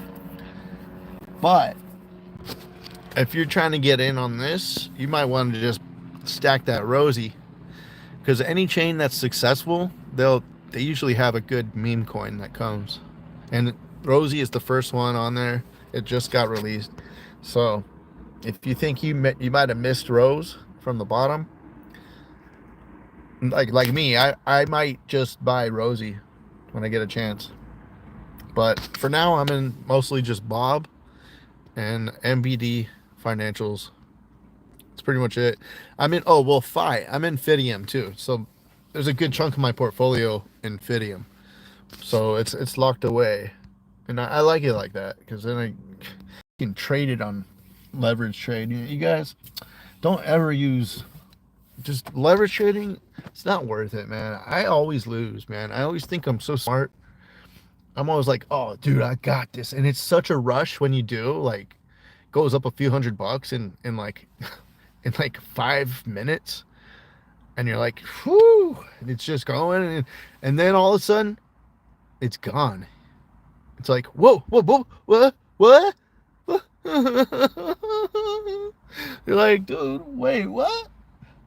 Liquidated? Oh, man. I sunk low in my chair. I was like, oh my god, bro, really? Because I didn't put a stop loss. I don't know. I thought it was gonna go up. Only I wasn't thinking. I had a hangover. I don't know what prompted me to use a bunch of money. I just saw it and I'm like, all right, dude, this is gonna blow. I'm gonna get in early because I saw the Robinhood announcement that they're using Arbitrum. I'm like, okay, well that means the local token is gonna go right for Arb. Ah, and it started going up. It was up like 7%. And I'm like, good. I'm glad I'm in early. And then my liquidation point was like $1.95. It went right below. It didn't even go below 195. It actually went above my liquidation price, but I still got liquidated because it's a freaking exchange. Centralized exchanges, they know how to play the game, so they'll buy and sell according to what positions there are, on the futures contract on their exchange. So it was so freaking disturbing what happened. And it's just like, well, like, I only have myself to blame. Literally 195. It went right below. Oh man. And I thought it was gonna go high. No, I don't know, man. It's probably gonna blow now. Now that I got liquidated. Oh, so every time I use leverage, it's a curse, man. I lose it all. Anytime I use leverage, I lose the money.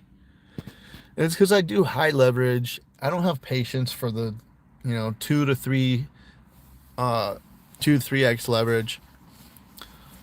I get like in a gambling mood, I'm like, dude, I got this, man. I am freaking smart. Nope, I'm not smart. So anyways, just be careful. Be careful with leverage. Now let's take a look at Bitcoin dominance. Yeah, you see it's dropping since a few days ago. That's a good sign. That means alt season is coming. Today the alts have been going crazy. Ethereum we need to see some action from Ethereum. I would like to. When Ethereum starts moving like heavily, that's when I think Bob is gonna do like insane numbers, because it's, Bob is an Ethereum coin, and I think this thing is about to blow. I think it's about to hit this 7-8, and then it's going straight up here because there's nothing in the way. Nothing in the way. Unless Bitcoin just dies, then this thing will just die with it. But that's a breakout. That's a clear breakout. It's basically just grinding up against this right here. Just grinding up into these sell walls. Once it gets past that, man, it's game on. It just needs Bitcoin to cooperate. It just needs Bitcoin to be a good player. So Ethereum, I mean, when this thing goes, all the alts go. So I don't care if you hate Ethereum, you should cheer for it, because then that means the other alts are going to go too. Cheer for Ethereum. I mean, it's already going to be a store of value. They're basically already considering it a store of value. It doesn't matter what transaction fees are.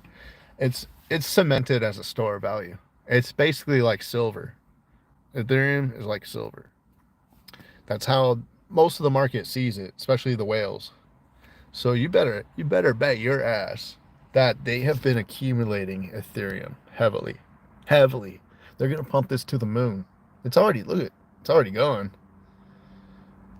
4,000, I think. Where's 4,000? I think it's going like 4,000. Yeah, that makes sense. About right there. Yeah, 39.78. It's getting close, man. It's actually here at this resistance. 35. Yeah, so this actually could take a little dive soon. Bob, come on, bro. Let's go, Bob. Hurry up. Hurry up, Bob. I don't have any patience. But yeah, that's bullish right there. See, it'll probably do a few of these, and then boom. And then it'll do a few of them, and then boom. And then MBD is the same thing, man. I'm so glad I bought the dip today. I bought this dip right here, right there, because I knew it was going to go back up, and it's looking very bullish here. Just like this. It goes down, comes up, goes up more, comes down, goes up more, comes down, goes up, comes down. This thing is a swing trader's dream. Man. I mean, it's just safer to hold it, but just buy every dip, sell every top, buy every dip. You could do that like on a daily basis. You could buy the dip, sell the top, buy the dip, sell the top. But it is about to probably do another big pump, I bet. Right after this, I bet. Yeah, it might just come up here a little more and then just boom. But you know, I don't know. I can't say for sure what's gonna happen.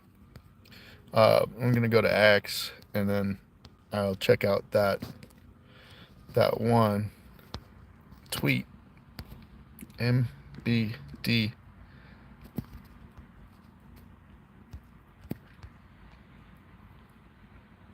Financials.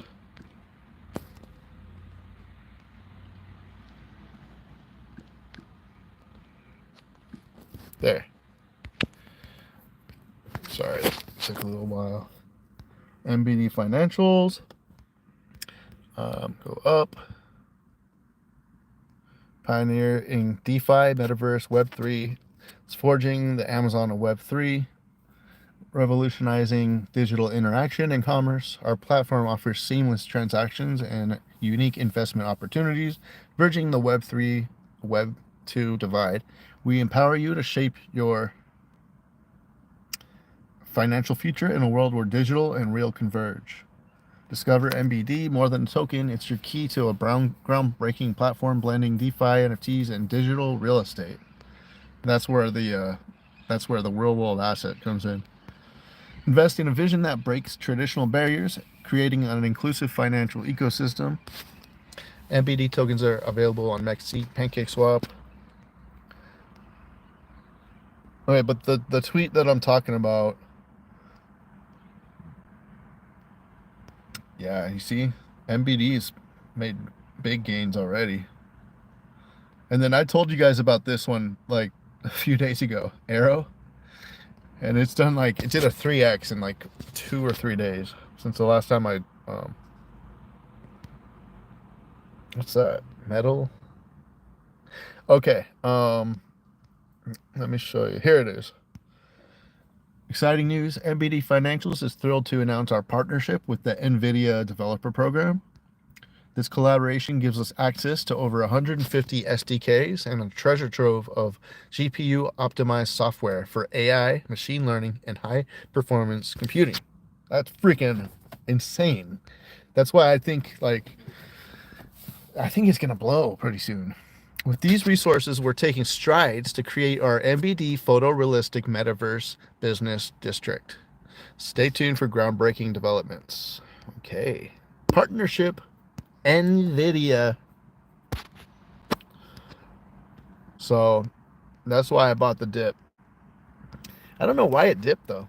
Maybe, I guess, it's kind of a sell the news event. Like, did people know that was coming? I don't know. But yeah, see, Euro Sniper, he's a big MBD guy.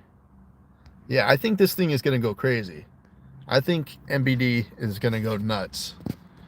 And you're all going to be saying, thank you, Mike. I love you. That's what you're going to be saying. Don Holler. I don't know. I think I'm subscribed to him. Oh, no, it's a different guy that I'm talking about. Yeah, so I don't know. I think that's pretty bullish.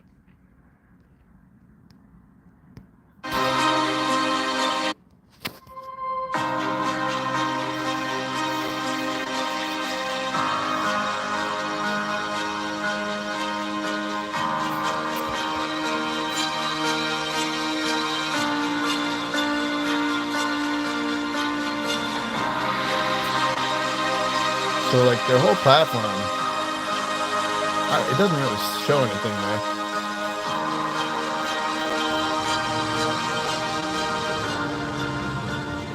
Okay, that was stupid.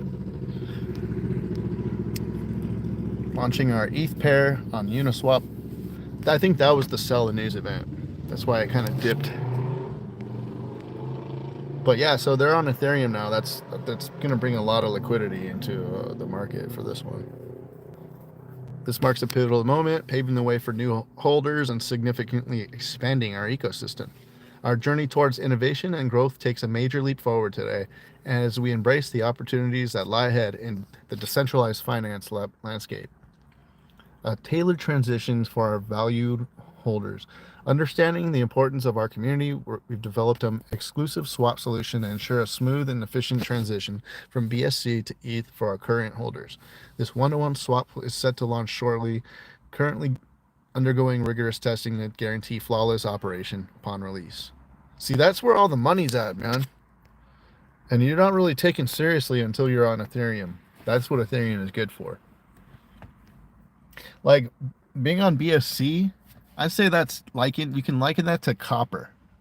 Like, hey, I own copper bars. It's like, okay. Well, what are you trying to say? Like, what? Who cares? But then being on ETH is like silver, and that's a significant upgrade. It's like, oh, I own big silver bars. Okay, now we're talking. Gold is, Bitcoin. Not really, though, because no one builds on Bitcoin, even though the DRC market is exploding. So the DeFi on Bitcoin, it's keeping Bitcoin alive too. It's helping push it along further, like ordinals and the BRC market. So Bitcoin DeFi is going to be a big, narrative. Medium. What is this? So this is only what, like $4 or $5 million market cap. I remember when I was talking about Zinfin, it was only $2 million. And I was like, yeah, they're partnered with R3. Like, what? Everyone started looking into it and they're like, oh, dude, this is a gold mine we just found. And no one, we haven't even looked into it yet. And now, I mean, it went crazy high. $2 million. It was $2 million. Let me see. XTC. And it was only on Ethereum back then. It didn't have its own chain. XTC network. Now, what is it at? Half $1 billion market cap. Dude. Damn. And this is like at I mean, it went really high for a while there. And now it's low. This thing's probably going to keep going. Look at all that volume. Oh, that's a lot of sell volume. Yeah. Sell volume. So hopefully this goes higher. Because like there's like if you want to make some money, XSwap, XSP is it's like DEX, and that's the coin for it. And then he told me too, I have a friend who told me about another one. PLI, plugin. Yeah. Plugin. What is it again? I forget what it does or what. Let's see.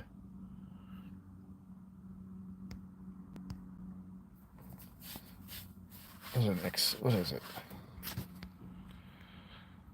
Oh, it's the Oracle for Zinfin. So, yeah, it's like the chain link of the Zinfin chain. It's like Pith, but it's cheaper. So, if I was going to try to invest in Zinfin these days, I'd buy XSP, or I would buy, and I don't hold any of these, or I would buy PLI plugin, XSP. You see, people are pretty like, they like this one, XSP. Multipliers, yeah. So, Also, too, Phi is a good one. Fidium. I think it's going to $1. And it's only, I don't know what, it's very cheap right now. But a lot of big name people like not like me. I was gonna say like me, but there's a lot of me's kind of holding this. $5 billion market cap. I gotta save this. That's cool. This is actually my biggest holding. So I like how you can lock it in to earn. It's kind of like crypto.com or kind of like Celsius. But yeah, you see they compare themselves to crypto.com. The market cap's like less than $100 million. 279 potential X versus Crow, all-time high. And they're partnering with MasterCard. So that's, and BMO, ING, Bankera. I don't know what Bankera is, but they sound important. RBC. Yeah, that's pretty big. So go check out Fidium. Or they used to be called Block Bank, so you might have heard of it. But then they did a token swap and they changed to Fidium Group. So doxed. They have they won the MasterCard Lighthouse. They won all 3 of the Lighthouse awards last Q4 of last year. So they're partnered with MasterCard, and they won all 3 Lighthouse awards from MasterCard last quarter. So that's pretty good. They have banking. They're the most regulated. They're like super regulated. Very compliant. Doc's team. It's telling me everything I need to tell you. Neobank with rapidly growing user base, already making profit. So, yeah. So this one, I'm gonna when I unlock it, I'm probably just gonna lock it back up for another 6 months. So they're saying that the team is in contact. Whoever put this graphic together, he's saying that they're in contact with Binance, Coinbase, Kraken, Huobi, KuCoin, OKX. So, yeah, I mean, I bought it like when it was a lot cheaper though. So I'm not buying anymore, but I'm just gonna enjoy the multiples. Yeah, let me go to the chat. Hey, cool. There's like 27 people here. Nice. I remember that back in the day, I used to have. There were times when I've had like thousands of people in the live chat.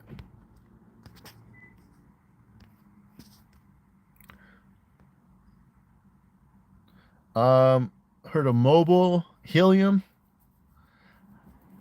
Is it actually helium? There, do that.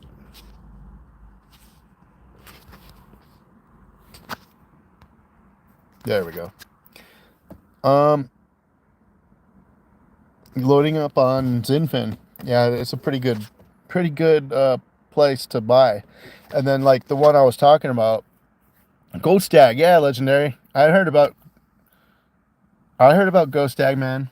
I was trying to buy it, but it was only on Uniswap, I think. Unless that was something else, but I think it was Ghost Tag. And Ghost Tag is similar to it's like a privacy kind. It's like Caspa, right? SMH is another good one. That's just like Caspa. It's gonna have the Caspa narrative, and it dipped. So I think it's gonna do well. It's Space Mesh. So let me brighten this up. There we go. The bear might get a kick out of it. Let's see. Took profits. I'm on house money now. Is it worth holding? Yeah, like I was saying, Legendary Dave. It's definitely. I think that one's pretty good. I haven't looked at it for a while. Let me take a look at it real quick. I love looking on Twitter just to see what people are saying and if there's news or anything like that. If relevant influencers are holding it or like announcing that they bought some or something, that can make a huge difference.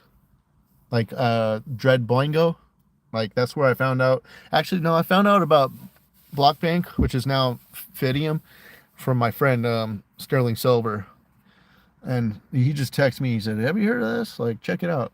I was like, "Dude, whoa, this is a good one. This is a good one." So with Ghost Dag, he shield Ghost Dag, got blocked. Okay, that's not good. Yeah, so let's see what is, and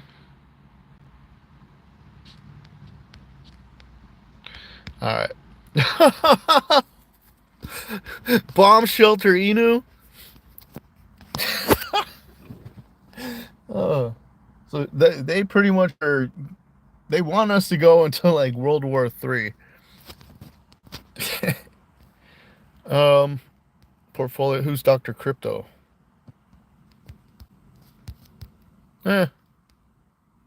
DGen Gem Hunter. I like those. I'm gonna follow him. I love low cap gem hunters, but his bag is full of SMH, like I was saying, Caspa, AVAX, and GDAG. So legendary. You know, you see people like this with a big following, and then they have some of their coins are respectable. I don't like AVAX, but you know they're making big moves in the gaming industry, I think. So I think AVAX will be around this market. Caspa, of course, that's a very well respected coin. SMH is like the next Caspa. So I think a lot of Caspa holders they're looking for new all-time highs for Caspa, and then they'll be accumulating SMH. And I almost can guarantee you, I know a huge whale that I'm in contact with, who gave me some alpha, and he was just saying space mesh. That's a really good one. Like it's almost a sure bet to do like 100x. So yeah, Ghost Dag. Let's see if anyone else is talking about Ghost Dag.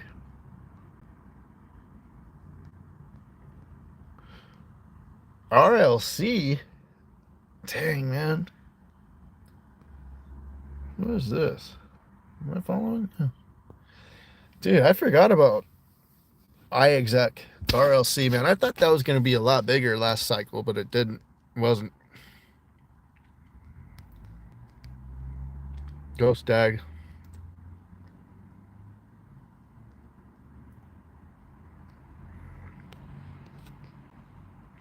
There's another one called Index. I'm not in it because I can't buy it unless I want to go on Uniswap and buy it. But that thing's about to blow. It's going to be pretty big, I think. I'll show you that chart real quick. Index. It's they make index tools for the crypto space, and they're the most well respected ones.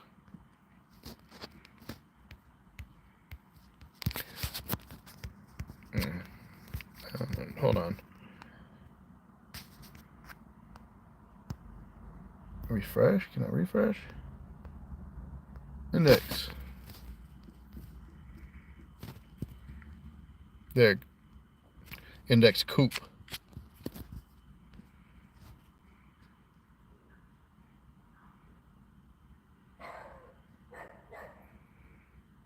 This one. Index Co-op. Oh, wow. It was under $3 earlier. Or it was under $4. But look at this chart. Yeah, that thing's about to blow. Looking very bullish. And it's already started, dude. I was going to buy it earlier. I was like, dude, maybe I should buy some of this because it's about to go. And that was today. And then look what happened. That was before this. I knew it, too. I was like, dude, this thing is about to blow. It's getting the gains from Arrow. And Arrow just got like 300% gains in the last 3-4 days. Look at that, man. Damn it. But I can't buy it because I don't, Coinbase won't let me buy. I can't use Coinbase anymore because of something that was out of my control. So, something that really sucks. But, look at that. Anyways, Index is a good one. Keep your eye on that one for sure.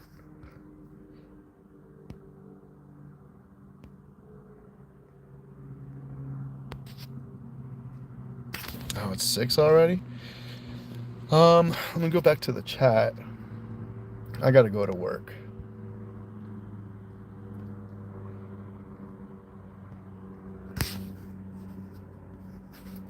LFG. I quit my job to farm airdrops for a few months. Too many opportunities coming. Dang, man. That's some conviction, dude. I mean, you can make tons of money doing that. How about Linea? Are you qualified for Linea? And I think I'm qualified for the second Jupiter airdrop. I think I heard they're having another one. So I'm hoping for that to come. But yeah, hey man, just yeah, like if you quit your job to focus on crypto, just make sure you focus on crypto because you're gonna need that money. Or I don't know what your situation is, but yeah, like when I quit my job, I didn't need the money for a few years. Like I made enough money that I didn't have a job for like 3 years. Yeah, I was like just eating whatever. I eat whatever I want. Every meal, I'm like, I eat really good food. So I'm just taking advantage of that. So I haven't heard of mobile, but I know helium is really big in the deep end space. But I'll just keep that one in mind, I guess. Mobile. Yes, Mike will increase my bag. You talking about Zinfin? Bob chart looks sick, right? You see that, Red Bull Vodka? The Bob chart looks sick, doesn't it? And I've been watching it for a few months now, and I'm like, dude, this thing is getting bought like every dip. It's beautiful. It really is a beautiful chart, just like MBD. MBD is a beautiful chart. Bob is such a nice chart, and it's a good dip to buy right now too. You see how it burst upward here, and now I believe this is a good dip to buy because I think the next stop is up here at like 8. And then, yeah, I think it's going to rip. Especially now that it's meme coin season, I don't know how long meme coin season is going to last, but it'll last probably until Bitcoin makes a big move to the downside, which is bound to happen. So, but it looks sick, man. I'm glad you said something because I think it looks sick too. It just broke out. I mean, this is a pretty big... I don't really pay attention to diagonal lines too much. But when you look at the chart, and it just broke out of this diagonal line for the first time. It tried over here. And I don't know if that's a 45 degree or what. But it didn't even have to... It didn't even have to like budge up against it too much to get past it again. Now it's broken out of this. I think it's going to be almost a straight line up. I really do. Especially because the exchanges own it, and so they have an incentive to pump it. And they can easily pump it. So, and there's people like, there's Bob Season. You just type in Bob Season. It's a trend. Bob Season. It's a trend. Bob Season about to start. The big pump is coming. You ready? See, even this guy, like a real guy. What does he say about it? Let's see. As you can see, hey guys, in this video, I am going to talk about Bob. Let's get started. Bob. Here we go. Here we go. See? As you can see, Bob Bob just made That's what I think. bump from here. Let's call it to here. It was almost 100%. Okay, but this is just a small bump. Okay, because we know that Bob is going higher than that. Okay, right now, let me show you here. Bob is at this resistance. Okay, so basically almost you see the chart. Is can Bob? So let's see, Bob. Hey, that's me. Okay.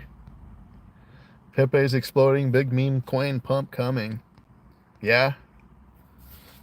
Since Bob is kind of on the lower end of the meme coins, let's see where it's at. Then that has bigger gains to make.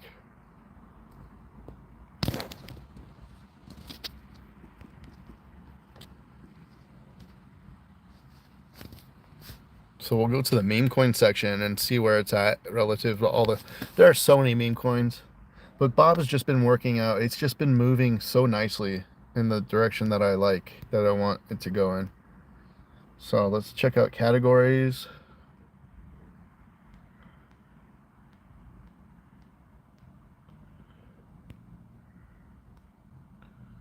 Go to meme coins.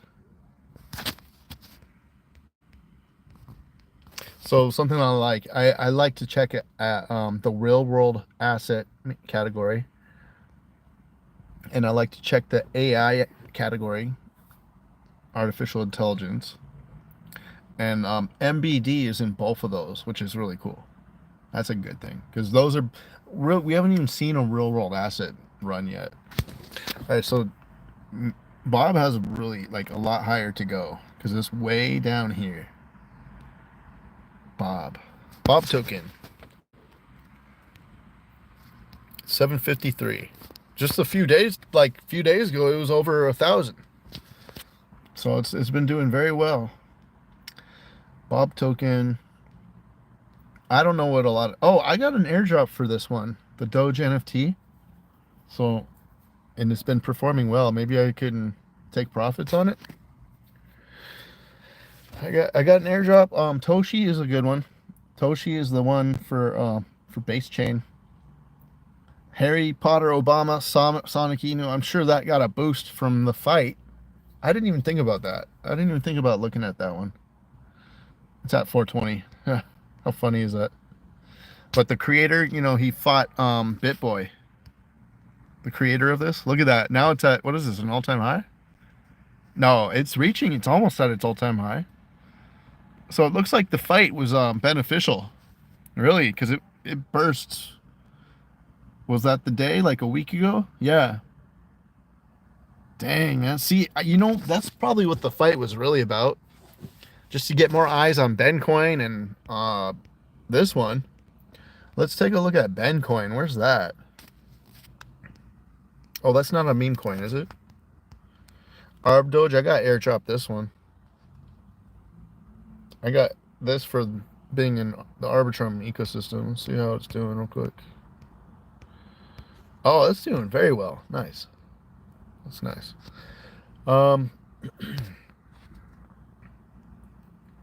Grok. See, I'm not like a huge fan of meme coins. So I've heard a lot of people talking about pork. Pepe fork. But it's just like, ugh. Oh, it's probably about to pop pretty soon. Dogelon Mars. Some people are diehard like Dogelon Mars. Snick's a pretty cool one. It's like the only meme coin I know from Cardano. And it's performing very well. Myro, that's another Solana coin. The Solana coins there's so many of them. I got airdrop to this one, the Wen coin. I got the airdrop and then I traded it in for like some stupid coins, and I think I lost most of the value on that. But that was a nice little airdrop. Kak Inu. I think that's on AVAX. Yeah, that one's performing well. I think it's on AVAX. Might be something else, but Mog is another one that's actually the community is like insane. Oh my gosh, look at that. Dude, just straight up. Dude, I should have bought it, man. So hopefully that's what Bob does. That's what I'm thinking. I think Bob's going to do something like this. Jeez, in 1 month it's down to 1,200. 1,200%. And that's when I heard about it like 2 months ago. Sheesh. I heard about it when it was down here. Oh my gosh, I can't believe some of them you just miss out on. You just miss out on them.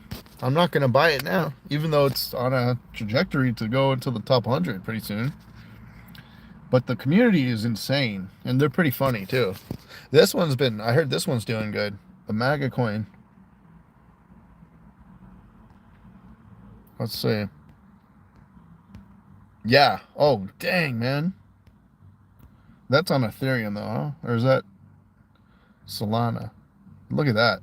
Trump's gonna have. It's gonna be. This thing's probably gonna go up all year long. I can almost guarantee that. So I mean, even though it's at all-time highs, like this is the one I would buy. Just because it's gonna keep going up, man. It's gonna be a very tough like election year. I think it's gonna be a circus.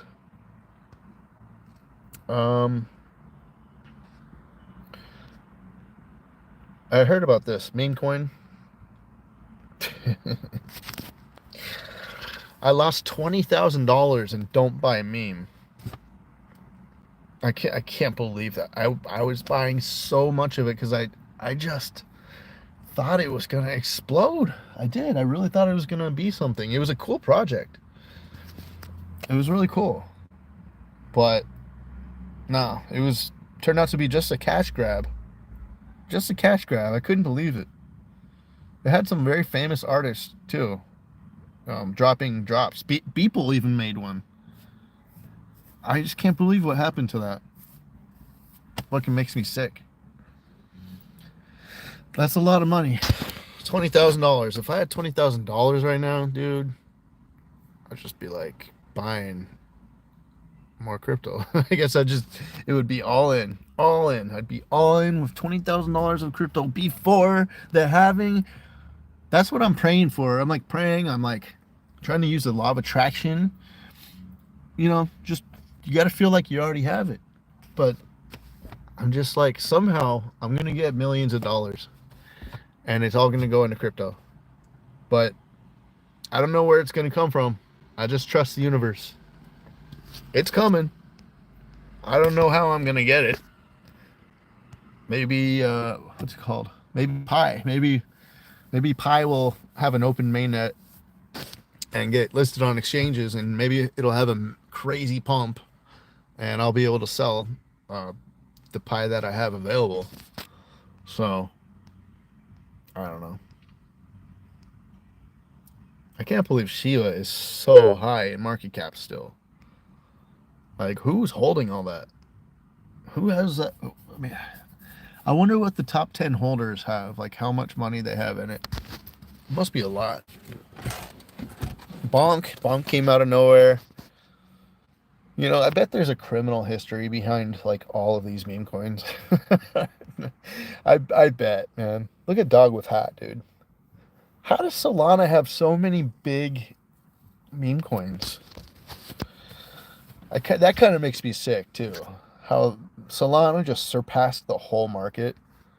Some say that Solana is just basically like a bunch of VCs and they're just pumping it, you know, just trying to get out of it. So they're pumping the hell out of it. So, those are meme coins. Coinbase Ventures portfolio. What other categories? Real world finance. Real world assets. I mean, that's a big category that's coming up. Those are, and of course gaming, but I can't do gaming. Just can't do gaming. DPIN is a big one. Yeah, DPIN is a big one. I had $36 worth of kudos like 3 or 4 months ago. Now it's worth about $500. So kudos is doing very well. Filecoin, Arweave just had an announcement. What was it? I forgot. It was a big announcement. I totally forgot what I didn't even really see what it was, but Arweave basically, like they're building a supercomputer. I don't know. It's gonna like compete with Ethereum. I think Arweave is gonna be massive. I think, and look at the price. It's just shooting up. Probably because of the DPIN narrative. Like Helium is probably doing very well. Oops. Yeah. Oh, Helium is gonna blow. You see a chart like that? This thing is about to rocket. Helium, HNT. It's like that's exactly what DePIN is all about. Decentralized physical infrastructure networks. So it's got a little volume. Dude, this chart looks really bullish. Really bullish. Like it's about to blow. So if you're holding helium, if I was holding helium, I would not sell. I heard Akash is really good too. I've been hearing about Akash for years, and I kind of wish I had listened, because look at that. This is a super bullish chart. That's exactly what like helium is about to do. It's about to blow like that. That's a really good chart. Jeez. Look at that. Look at that volume. I think it's cloud computing, right? So if you're in Akash, congrats. That was a good choice. I don't know, dude. I don't know anyone who's in IOTA. I mean, such an old coin. Yeah, it's still almost on the ground floor, but it has the potential to go. It's really kind of could pop any day, but I think maybe Internet of Things will be more like next bull cycle. I'm not sure. Ocean Protocol is a good one. I'm hearing good things about this one. Oh, wow. I used to hold a bunch of this, but I just sold it because I was tired of it being like not moving. It was going down, actually. It just kept going down. No, I actually was giving it around the top. That's must be what happened. It was like around this area. Someone just gave it to me. And then it just kept going down. I think I was like, oh, dude, like, shit ain't moving. And just all the fucking sudden, it's going. Because it's in the DePIN category. IOTEX, that came out of nowhere.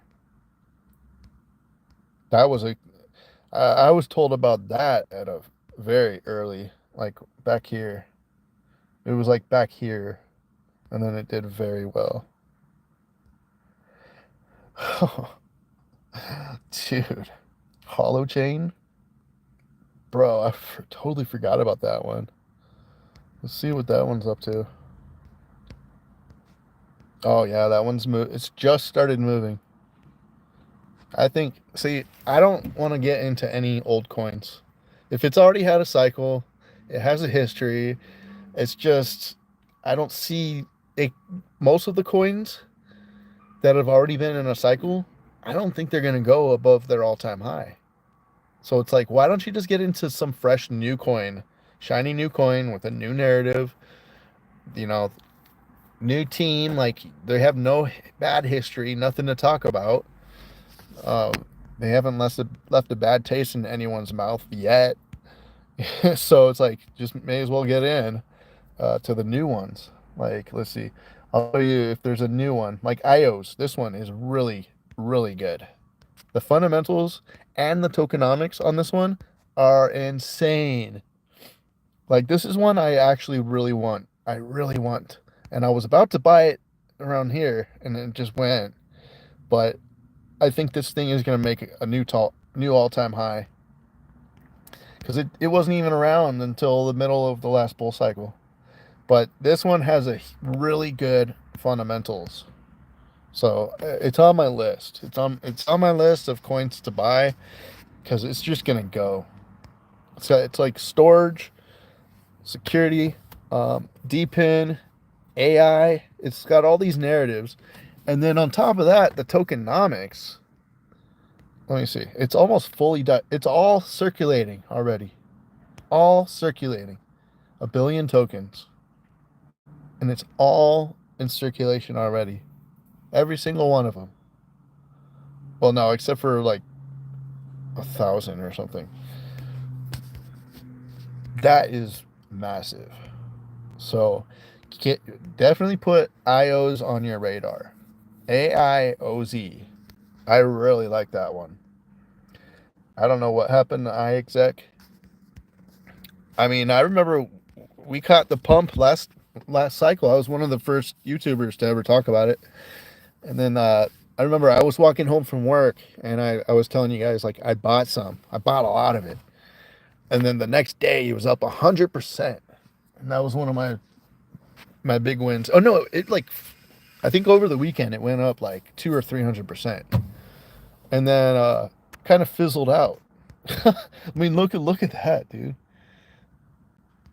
But it's really worth something though if it holds the gains. But if it just spikes and then comes right back down, I mean, that's basically it was an orchestrated pump and dump, like from the team or someone who has a lot of tokens, and they just sold. They sold really high, and then they probably left the whole project. This one actually could keep. This one's at resistance, but this thing could actually start pumping pretty soon. iExec. And then this is the one that this guy was talking about, Helium Mobile. Helium Mobile. So I guess that doesn't have anything to do with Helium. Oh wow, yeah. See, that's a strong chart. It's pretty strong. And it's keeping its gains. That's what I'm saying. If it goes up and it stays up and doesn't come all the way back down, that's a really good sign. This to me looks like a good place to buy, whatever this is. I don't know what it is, but the guy in the chat said something about it. You go check it out. So I'll remember to go check it out a little more. Kudos has been doing so well. Yeah, like I said, I had $36 worth of this like a few months ago, and now it's worth because they launched our mainnet, that's why. Now it's worth like almost $500. So it's been doing really well. I think I bought like down here somewhere. It was actually back here somewhere. I bought like way back here. So this one's doing very well. I hear a lot of good things about this one. You can see the chart looks really good. But it kind of is just starting to hit all this resistance here. So if I was going to buy, I would probably just wait for a pullback, a little pullback.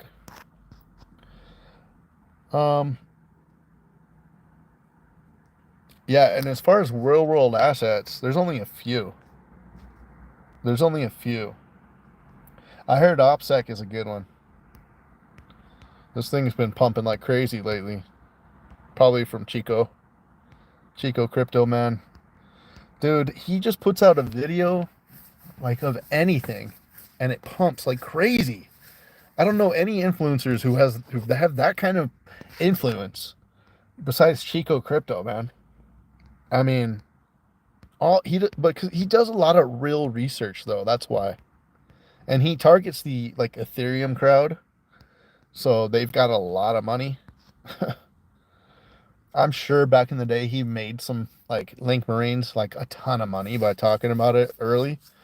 And so they just go and pump all his coins that he talks about now. World Mobile Token, Storage. See, Storage is kind of an old one. Orchid. Oh man, OXT. I had high hopes for that. It's like a decentralized VPN. Dude, but it hasn't done anything, man. Just basically gone down for the last few years. See? Well, it's just starting to kind of go back up again, but that was a disappointment. Just like basic attention token, man. What happened to that one? What happened to Ren? What happened to Omise Go? What happened to 0x? Remember all those old school tokens? Let's see what basic attention's doing. It's pretty much still at the floor. Not doing a whole lot.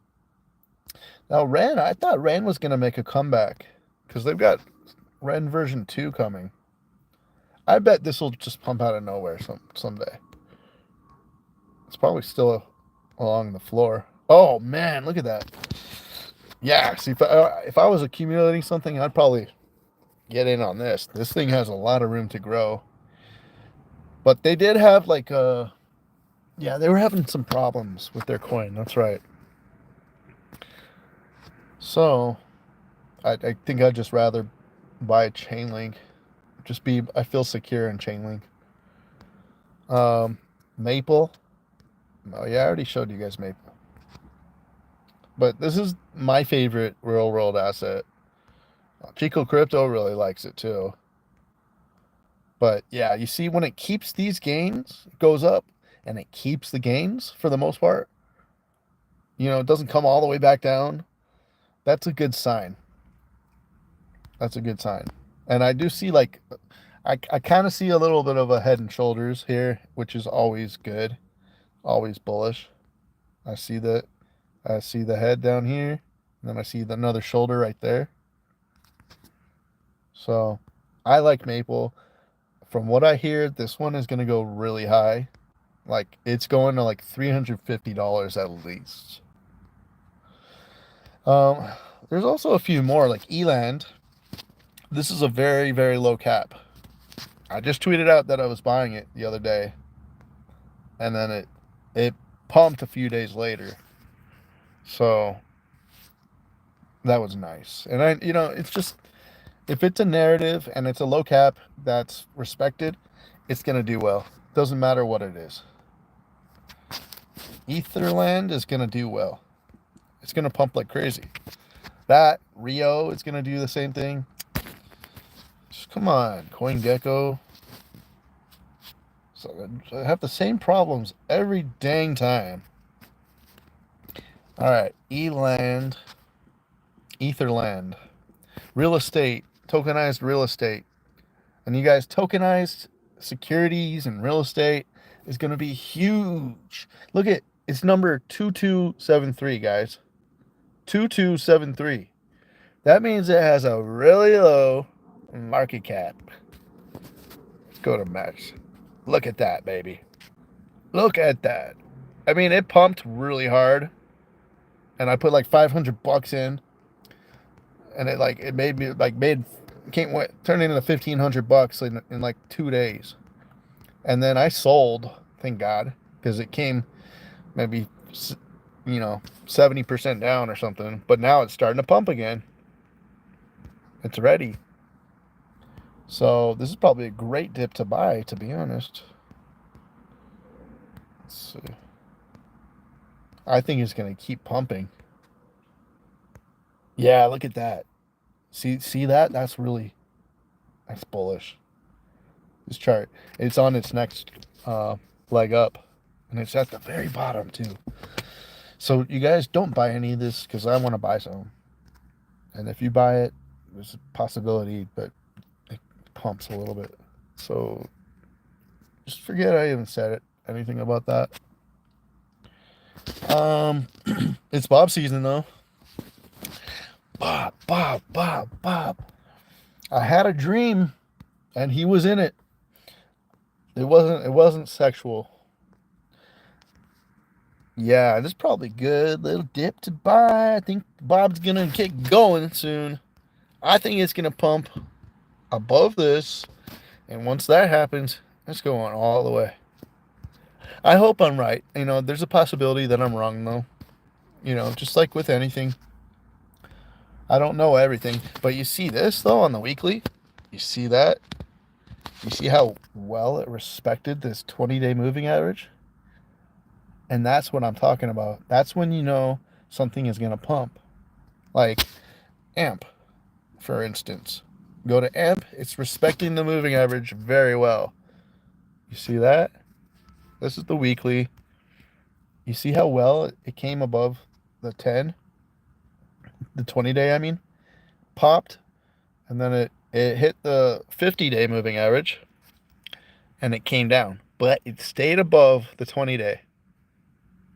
Right? And then it just popped the other day. Like I said on Twitter, I was like, it's about to pop. And it did.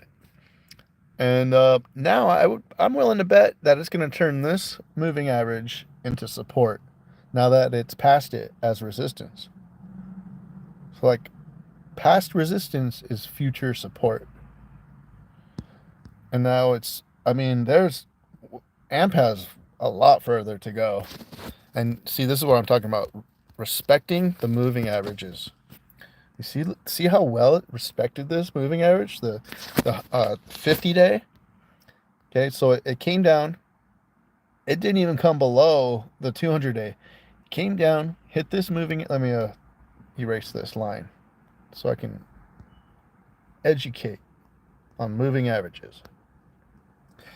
So you see how beautifully this rested on top of the 50-day moving average?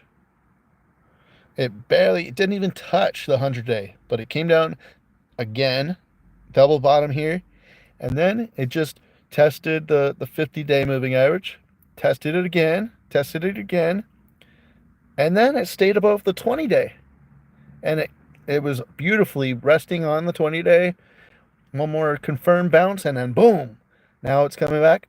It might not even pump until the 20-day comes up and touches it again, and that's when it'll blow, it'll burst upward again. Same with Dimitra. This one is beautiful. Look at this. Look how well it respected the 100-day moving average here. This light blue line, it maybe goes below it a little, but bounces right up out of it. And then you see how well it's respecting it now? At first it came below, it sprung forward, but it came below again, and then it sprung forward a lot. Meaning the whales were buying it, just waiting, just thinking that, okay, well, it's about to go, so I better buy, just make my big buy. Then it came back, and it came below it, but it only wicked below it. It didn't even close below, like a little bit. Then it came wicked, sprung forward, came for, double bottom here, up, down, up, down. This is a trader's dream right here. This is a swing trader's dream. This kind of pattern. Because you already know what's coming next. And when you know it's bullish, all you have to do is just be in it. Oh, look at this dip. I didn't even notice. It's in such a nice dip right here. Oh, this is a great dip to buy, I bet. Oh, that's beautiful. That is gorgeous. Yeah, so it's right there. It's kind of just closing above these right here. Right above them. These spikes, and then as long as it builds a nice little floor here and it keeps respecting the 100-day moving average, which it could come down to, but it's starting to go, it's about to go into the beginning of a parabola. And the most beautiful thing about it is look how high it can go. Look how high it's about to go. It has a lot further to go just to get back to the previous highs. Look at that. Look at that. Look at that freaking chart.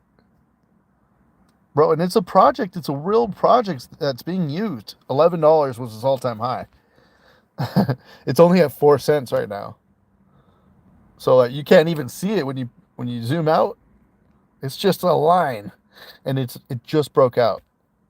It's about to make a W. Once it goes above this one, it's going all the way up here. I'd say like all the way up here at least to 80 cents. That's a 40x right there. That's a 40x just to get there. And then once it gets going during the real bull market,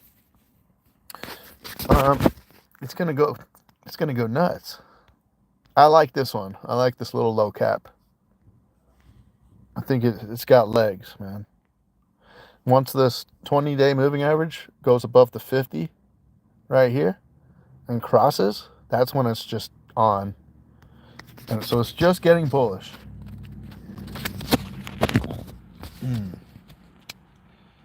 Happy, I think, yeah, like I said earlier, this one's about to explode.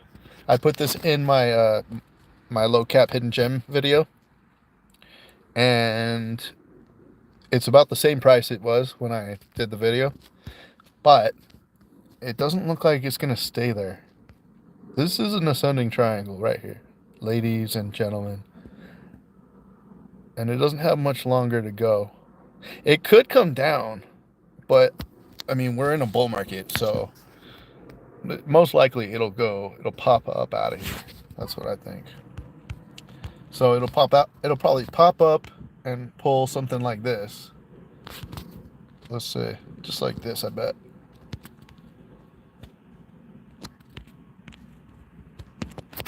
All right. Let's see if that aligns with another like resistance. Yeah, close enough. Pretty much, yep. So I could see that happening. And then what? It'll more than double. It'll be about 100% gain, and that's just, the next leg. But this is a slow burner, slow builder, and like I said, a lot of like OGs are in it, and they're accumulating. I can see this one.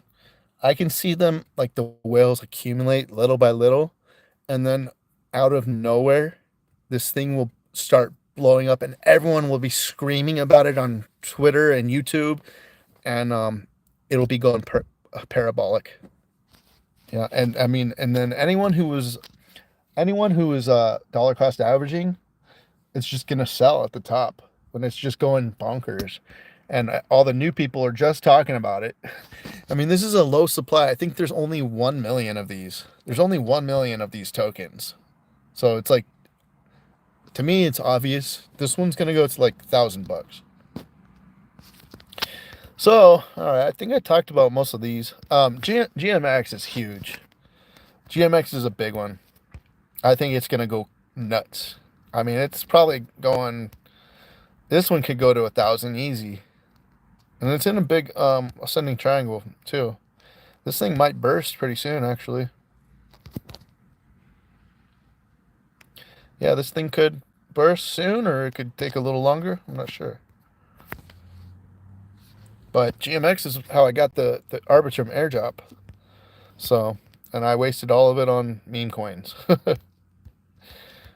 But, yeah. But I think Bob will save me this time. I think Bob will save me from my meme coin losses. It just looks pretty good. To me, it does. All right, guys, I think I'm going to let you go. Let me go back to the chat and see if any new stuff there.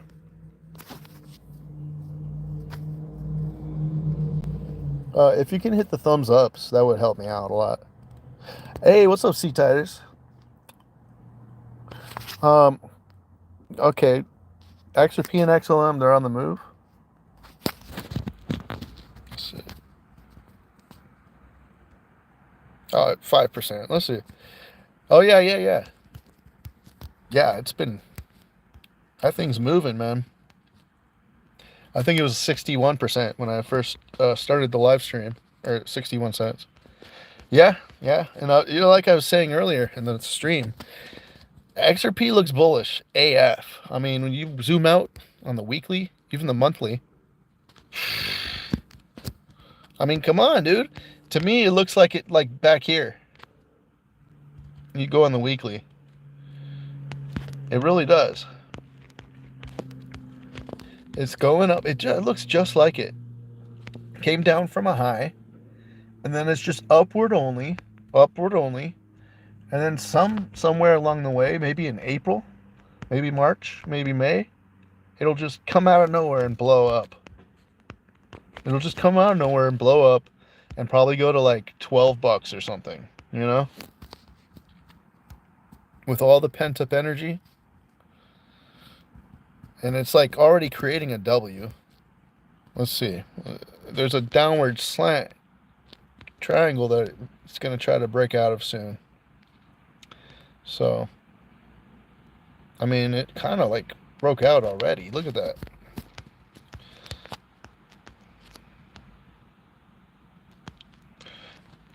Let's see. Put that on the body here. There. And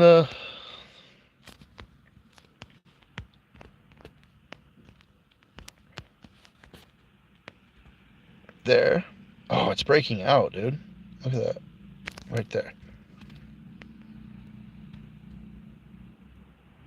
Okay. Bro, it's... Oh, this does look bullish, dude. This thing is about to blow. Bro.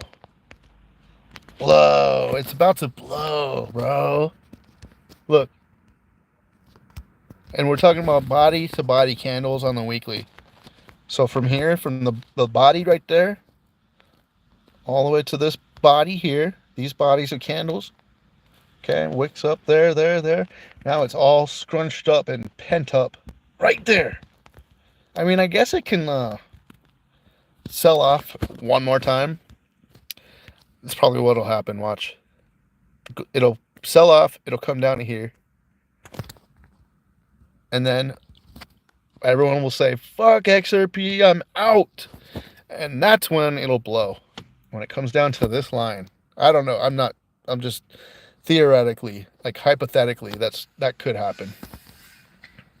That's a possibility.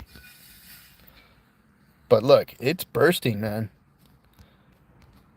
Dude. Just being XRP, I can see that happening. One more quick drop. Give it a month or something, and then just buy the hell out of it. And then let it explode by summer. Or it could just start exploding now. Maybe the whales front run the April deadline or whatever, the April SEC lawsuit thing. I don't know. I forgot what's going on. But maybe they front run it and say, hey, people are going to start buying in April.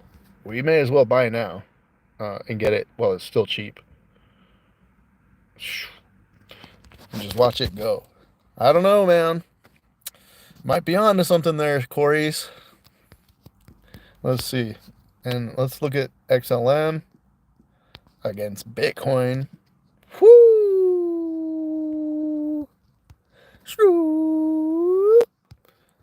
Right there. That's very low. So Stellar typically does the same as XRP. It just makes bigger gains. It just gets bigger gains because it's a lower market cap.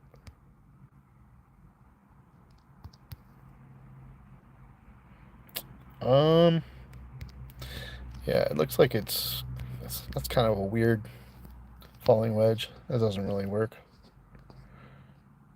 But typically when you buy cheap, like Unibright, when you buy it at the bottom against Bitcoin, it pretty much goes up from there. So, sheesh. Metal's a good one too. That one's been, look at that volume.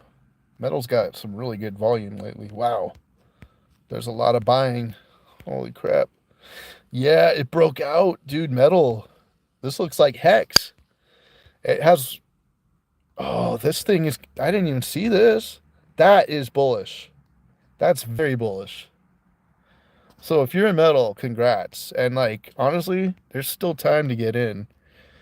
This thing has many multiples to give. Dude, bro. It reminds me of ICP.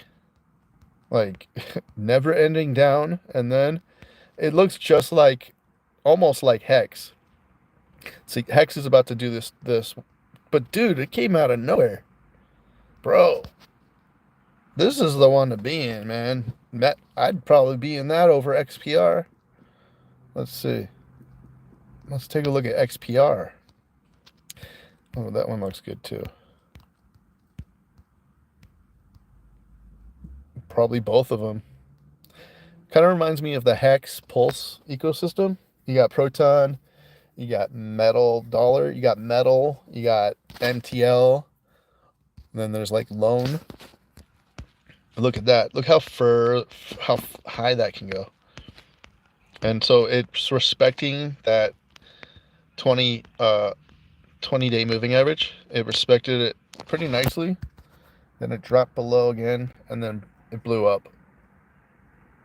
And now it's, if it closes the week out above this 50-day moving average, that's a good sign. That's a really good sign. So, and it's holding its gains. It'll probably stay either sideways or come down a little and at least touch the 20. But I don't know. A lot of times when you see wicks like this, that means it's gonna go up to the top of that wick. That's usually what it means, especially if you see multiple wicks. That means whales are buying, but the sell orders, there was just so like a big sell order there, so it dropped. That means, but that still means that the whale who bought still has a big chunk of this, and who knows, might even buy more in the future, or might manipulate the price, or just wait because they know something good is coming. I kind of like the metal chart a little better. The XPR chart looks kind of funny. A lot of like manipulation. But metal looks beautiful, man. That's great. It's melting up. That's called a melt up. That's what a melt up looks like. And this is a nice drop. And I mean, that's exactly what MBD is doing. Except for MBD is a much lower cap. Oh, see, it's already going up from my buy. Yeah, I bought. You see that? That's called a melt up. Where it just melts up slowly, and then all of a sudden it'll burst. It'll give you a few really big candles. And yeah, well, I heard they have a lot in the pipeline. So yeah, that's a melt up. And the metal chart looks just like that. So that's a good thing. ICP is also a good one. I wish I bought a bunch when it was like 280. It was like under $3. It was down here. That's when I literally bought the bottom, and then I sold it before it went up. You know what? I think I bought Chainlink with it, and I got 100% gain out of Chainlink, and I thought Chainlink was going to keep going. But see, that's the thing about these high caps, man. Like, it takes a while for them to get going, or it takes some really big news event. But look at this. Look at ICP, man. I can see this going back to, maybe up to like $300. Because people love it. The developers that are building on it, they love it. And let's see, it's respecting the moving averages nicely. That's a good sign. You see, it stayed above the 20-day. This is bullish, man. It bounced off the 20, or no, yeah, bounced off the 50, and then it stayed above the 20 the whole time, and it's just barely coming down to the 50, and it's getting scooped up real quick anytime it comes down below the 50 moving average. So ICP is super bullish, dude. I mean, this is still cheap. $13 is very cheap. There's some real like significance to the ICP chain. There's a reason SBF and whoever's his handler, whoever tells him what to do or gives him orders, they made him he pumped the price like crazy, and then made it look super bearish and like a scam for a reason. Maybe because they are scared of the coin. Maybe they're scared of internet computer and they don't have enough, or they just don't have the right partnerships, and they're like, dude, this thing could take over the world. And maybe they're just trying to mess with the price, and get people's opinion of it very low. And that's just starting to change right now. I think ICP is going to be one of the best performers of this bull market and next bull market. It's going to be next bull market, or when a lot of the tokens get unlocked. A lot of the stakers have staked them up for the max time of 8 years. So the tokenomics are actually really good on that one, because they can't even access their coins for 8 years. A lot. There's like 50% of the tokens are staked for 8 years. So ICP, keep that on your radar. Definitely, dude. Keep that on your radar. ICP. And see, this is kind of going into melt up mode too. Anyways, Jam is another good one. This one is very low cap, and it's been performing very well the last, since we got bullish in October, November. And that came out of nowhere, man. We just got bullish out of nowhere. But then now that Now that the Bitcoin ETF has been approved, the game is going to be different forever. The game will be different forever. It'll forever be changed. This is very bullish. This pattern looks pretty damn bullish to me. I wouldn't be surprised to see a big pump similar to the one we just saw here. Jam is like, it's like a decentralized social platform for music, and it's on Gemini. So I buy this. I buy little bits at a time, and it's done me very well. And yeah, they had like Mariah Carey.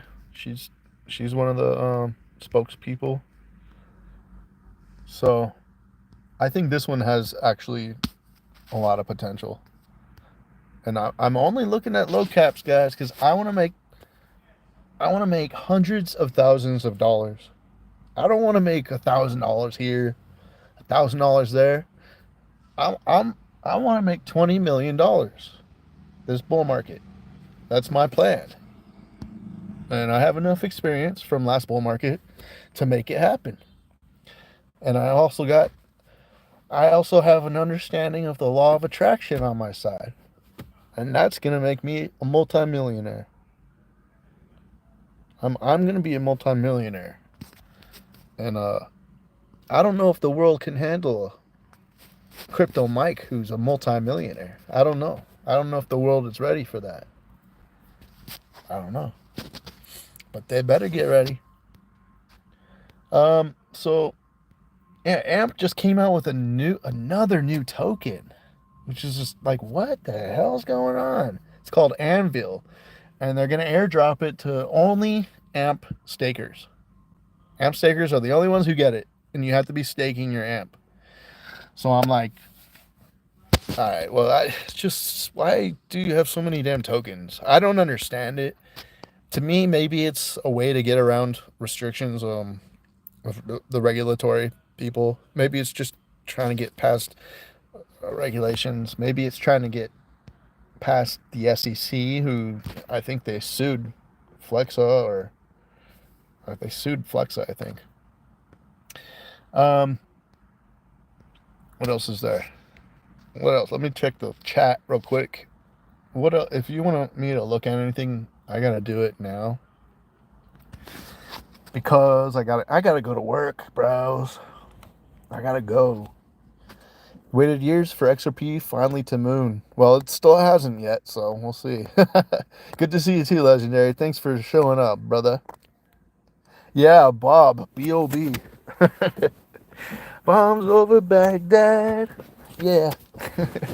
Bob, I bought a bunch of Bob today and yesterday and a few weeks ago. And I also bought a bunch of MBD. So basically, I have 3 big bags right now. It's Fidium, Phi. I have a big bag of MBD, and I have a big bag of Bob. So, yeah, we'll see what happens. Nice, Red Bull Vodka. That metal chart looks so good. Yeah, Silver Rapture. I was talking about Velodrome a little bit earlier when I saw your comment. It's pretty good. Yeah, ICP is insane, dude. I wish I had just bought a ton of ICP at $3 and just held, because it's gonna go crazy. The cool thing is it's like having a ton of Ethereum, you know, because the ecosystem, that's where you're gonna want to be at, you know. You want to be in that ICP ecosystem, dude. That's where all the money's gonna be made. And if you have a ton of ICP, you can afford to play around. You can buy $100 of every single coin that comes out, you know, and you'll probably make a lot of money doing that, you know, but you have to have ICP. But I don't have ICP right now. That's why I'm in little low caps. I want to make a crap ton of money quickly with these low caps, and then put the profits in things like Chainlink, ICP, maybe some XRP, some Stellar. I'd rather hold Stellar, I think, than XRP. Because because they have an incentive to buy it because it's needed. If you're going to make transactions using the Stellar network, you have to have XLM. You have to use XLM. So, I mean, that's a big deal. Yeah, Silver Rapture for sure, man. Velodrome is like, I used it a few weeks ago for Linea, and it's really cool. And yeah, it has a huge following. People really like it. So, I mean, it's well respected by people I respect. And when I used it, it was really cool, really nice. Just, yeah, I think they have their own token, but I wouldn't be surprised if that token did very well. Kind of like the Jupiter to Jupiter exchange, or like Uni to Uniswap. Let me go check it out real quick. Just real quick. And I gotta go. Where is that?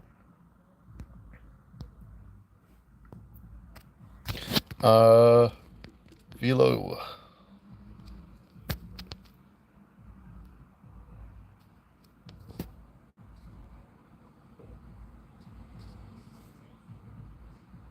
Velo.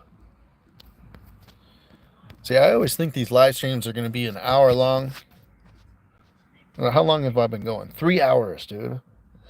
Velodrome Finance. Oh, it's up 35%. See? Okay. Yeah. Oh, bro. Dude, this pump just came out of nowhere, didn't it? Woo! I told you. I said this thing's going to do well. And apparently it has been the last few days. It's a cool exchange, man. It's that's pretty low cap. What is it? 100 million? Not even $100 million yet. And yeah, I'll just check, see if I can go on the website, because it's cool. It's pretty cool. I enjoyed using it. I was on it. Central trading and for optimism. Okay, and it's also on Linea. Optimism's. Have you guys ever used Optimism? Bro, the fees are like nothing. It's like Solana. It's freaking awesome. But yeah, I mean, this is a cool exchange. Is this the one I was on? I think it was this website, or there was another website, but it was the same. It was Velodrome, right? That's what we're talking about, right? Velodrome? Yeah. Yeah, 3 hours. Red Bull Vodka, bro, what was your name before you changed it? I don't even know who you are. Because you changed your name, right? King C, what's up? You also think better not underestimate XRP. I know. I've been talking about that the whole stream. There's something planned in the background. XRP seems to play a huge role. Maybe. You may be right. Maybe it really actually will play a role in our new financial system. You know, that's what all the conspiracy people are saying. It's true. That's all they talk about. XRP, XLM. So I mean, yeah, I mean, it wouldn't hurt to have some XRP or both. I only hold XLM right now. I don't even hold. I think I have like 20 XRP on some exchange. Yeah, there's so many crazy games going on. When you're talking about XRP, dude, there's so many weird things going on in the background that I don't know what the hell is going on with that. 20 million down, bro. Where world can't handle me with the 5 million. You have Red Bull. Who are you, man? What's up, Kingski? However, I think Tau will be a significant part of the future. Wow, higher than Bitcoin, huh? That's BitTensor, right? I think Tau is gonna do well. It's already done like crazy amounts of good. Let me just read from the back here. Loading on XDC. Put some honey around the rim. Oh God, what the hell? I don't know what you're talking about there, but Ghost Dag, LFG, opportunities everywhere in crypto, and you can see why the floodgates are opening. We are in a unique time in the world, and we are lucky early believers. It's true. We're lucky and we're smart and we're taking a risk, but we know what we're gonna get. You know, most of us here have already been through at least one bull cycle, so we're about to go through a second one with the experience of that. Yeah, bro. I don't think Bob's gonna dip anymore. We'll see. All right, later, Daniel. Smooth pump, exactly, dude. Yeah, smooth. There were some emails that came out regarding the manipulation of XRP by the automated market maker GSR. Huh. Yeah, Bob's gonna go to nuts. Yeah, it is, man. The big question is, was it manipulated of words to make it appear the coin had value or suppressed? Guess we'll find out in April. See, that's where I think in April it is. It's gonna blow up, man. I think it is. I don't know who Burrito Boy is. This crypto market has become so saturated. I know. It's diluted. That's the only thing I don't like about it. Is there's too many crazy communities of different coins, and it used to be so much easier back in the day when there just really wasn't that many coins out there. It was so much easier to pick one. Now you have to really have experience and you have to do a lot of work to figure out which coins are actually gonna stick around, you know? Dip, crash, end of month. I think either this month, sometime this month, we're going to see at least a 30% retrace on Bitcoin. And what that means would be that's a 50 to 60% retrace on most of the alts. So that's half of our portfolio value is gonna get cut in half, basically. That's how I see it. I think that is gonna happen, and that's why I think it would be good to have some cash on the side, just to buy that bottom. Like if you had cash during the COVID dip, you know, when you when you bought that COVID crash, you were sitting pretty just a few months later. Dude, Theta, man, that was my biggest gainer ever. Theta.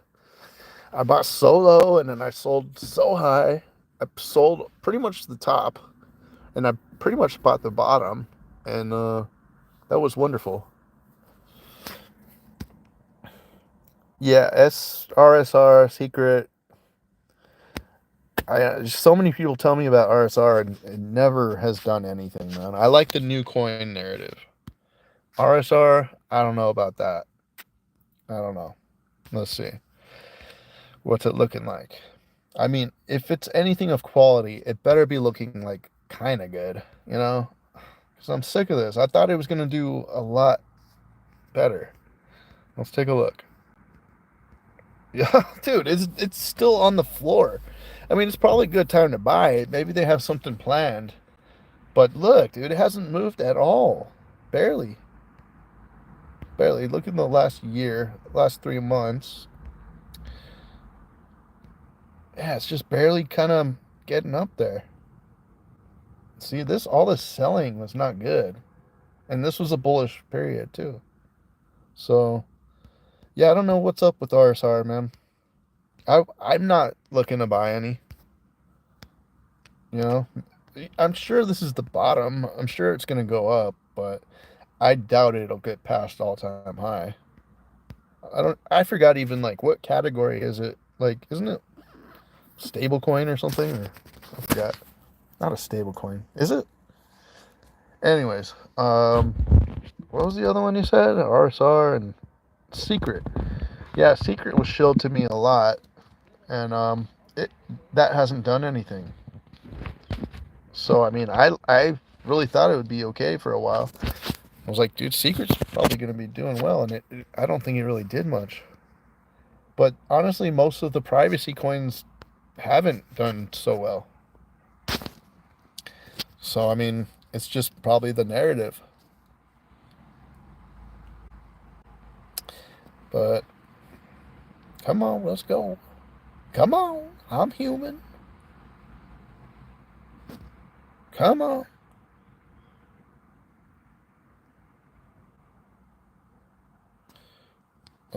Secret.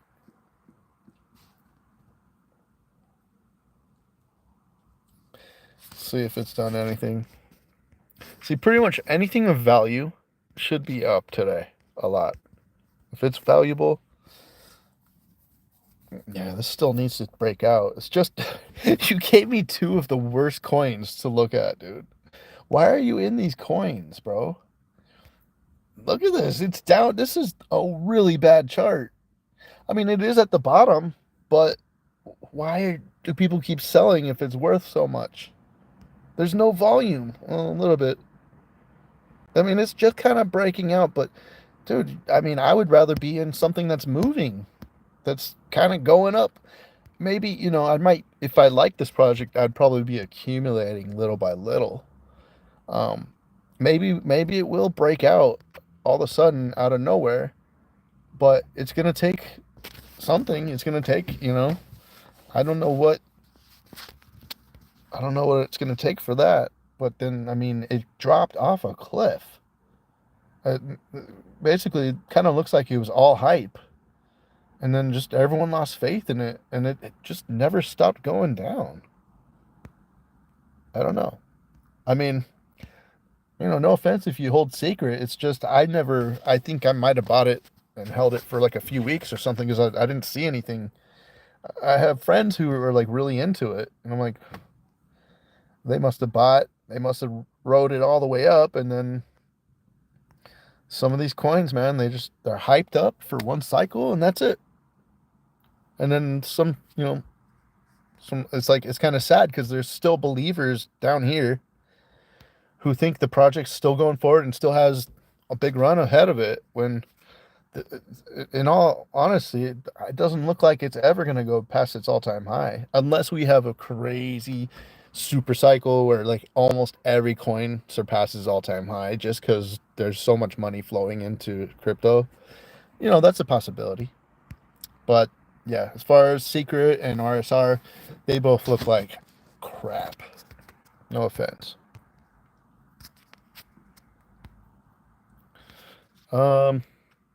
Yeah, I like those low caps. Are you talking to me? I like low caps right now, man. Dude, I know. She's like, it's just easy. Like, get the ones that are hyped. First of all, hype matters a lot. It has to be good. It has to fit into a really big narrative that is like up and coming or is kind of we're in the middle of the narrative. It has to have a good community. It has to have good tokenomics. You have to check all the boxes. It has to check the boxes, and it really does help when you have influencers who really like the coin and they have a good reputation, these influencers. So it really helps to know the right people. And so that's why I like that I've been on crypto Twitter for years and years and years. I know who I can trust. So you figure out who you can trust, and then you figure out who you can't trust. And so if they fuck you over and they promise this and that and it never happens, you're not going to take their advice anymore. You're not going to take any of their calls or anything. And then if you make money with people, you stick with those people, like Chico Crypto, you know, or Dread Boingo, you know. Oh, thanks, bro. Yeah. Who are you talking to me? Got my mojo back? Yeah, I'm starting to. It's feeling good, man. I'm not back to how I was. I was high vibing last bull market, man. But I'm getting back. I'm getting back there. It's just kind of, I guess I've been just going through life, you know. But I do realize this is a chance that I'll probably never get again. We'll never get a chance like this, guys. We'll never get a chance like this again. We got to do what we got to do right now. Right now. We got to make those 100Xs within 2 years. And time is running out. And the floor, you know, we're still kind of on the floor here right before the bull market really gets into high gear. But it has been, you know, I'd say we're about a third of the way over already. I don't know. It's hard to tell. Because that wouldn't line up with my 2026 theory. So I don't know. I hope it's insane and insanely crazy. I kind of feel like it's gonna be, because then after that we're gonna have all the bad shit that's gonna happen. all the crazy like stuff that they're planning for us to change the world, the globalists. Ugh, it's a scary world out there. And the crazy thing is, our country isn't secure anymore here in the U.S. It's really scary. Like, there's criminals all over the place, just in hiding. You could run into them every day, and you have no idea that they're planning something, a terrorist attack. And they're planning on killing as many Americans as possible, but they have a friendly smiley face. Who knows, man? That's scary as fuck, dude. It's crazy that we live in this country. This country used to be safe, dude. It's crazy. Anyways, I do have to go to work, man. I've been on this. I did not mean to be on this YouTube for so long. But it's fun talking about crypto. It really is. The artist Senna. Mikey, nice to see you doing live. To see you doing alive. What does that mean? You have been missed.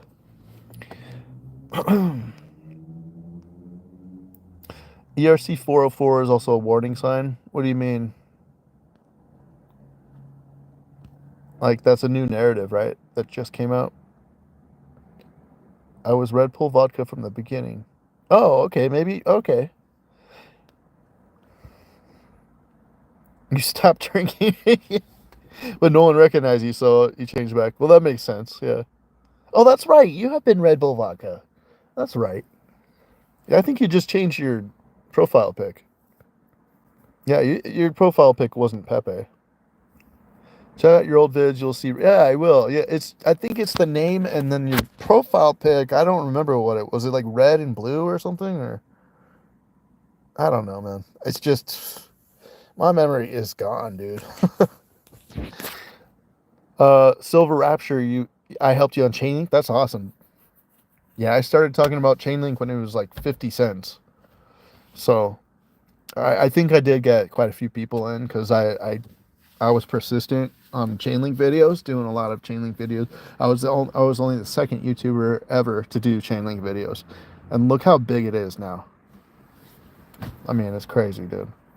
It's crazy. Because when I see a good coin, I'm gonna tell you about it. That's why I'm telling you about Bob. Because I think it's gonna go up. It's a freaking meme coin, which is great. I hate meme coins, but I've been watching Bob and I've been in it for a while now, and I don't know. All the signs that it's gonna like just blow up are there. So I'm buying it. Fuck it. I'm buying it to make money.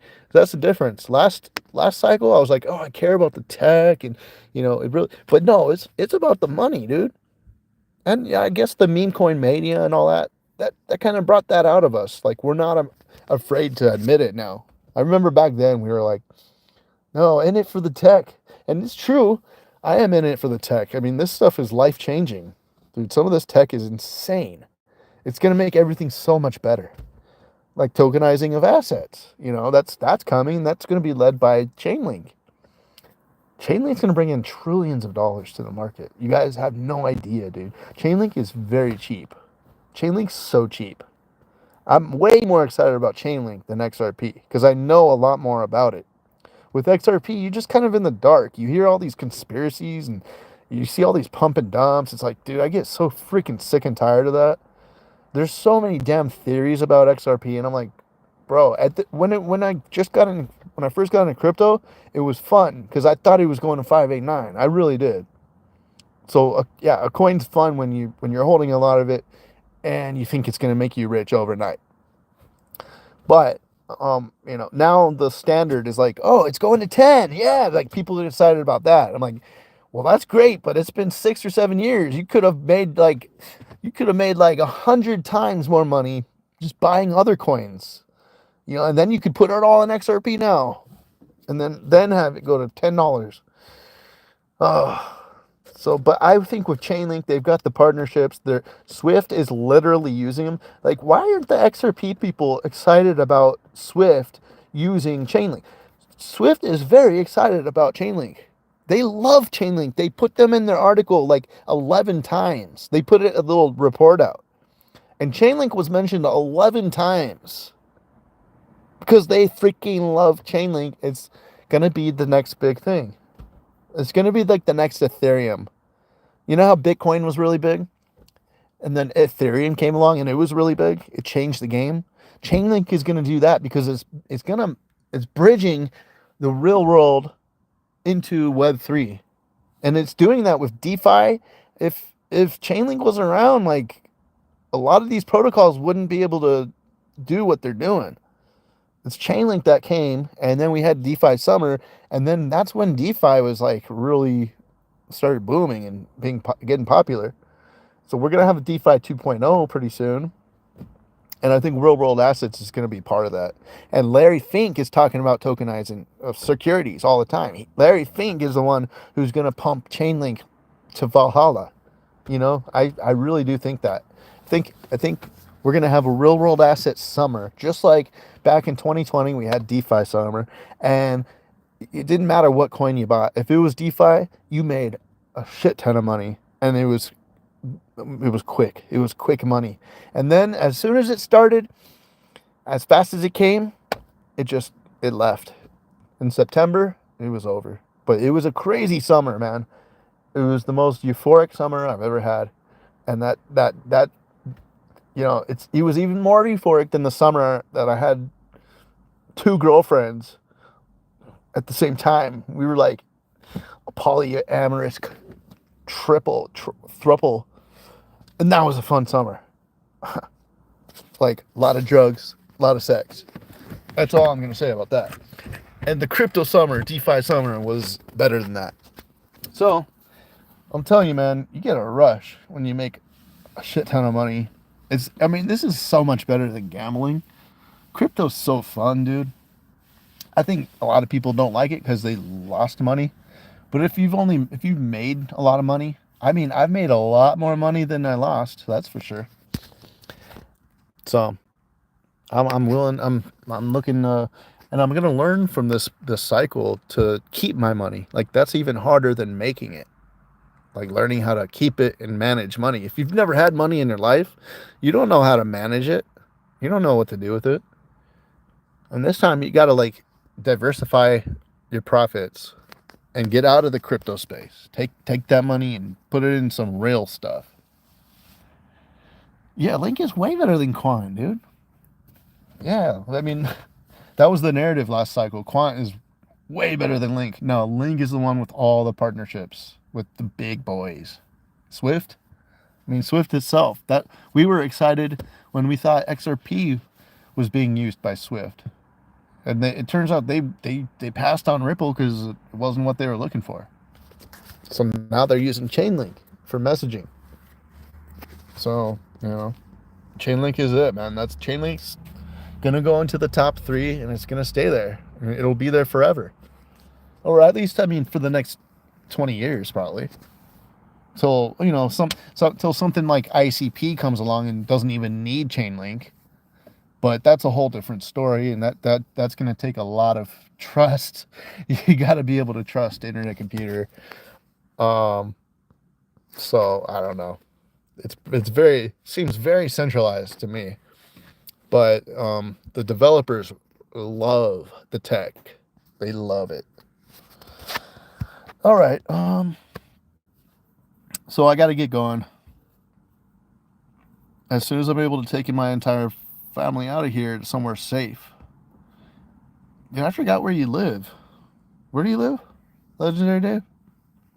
And I guess the U.S., obviously, but I forgot what state. Yeah, dude. Just get the hell out of America, man. It's only going downhill. It's like, oh, damn, bro. You live in Seattle? Dude, I always wanted to visit Seattle, but I don't think I could live there because, honestly, so much rain. Like, rainy days, I'm like maybe like 20% less like happy. And there's so much rain out there. Florida's pretty nice. I've never been there, but I heard it's really nice, just kind of hot, and I think it's humid, kind of like Texas.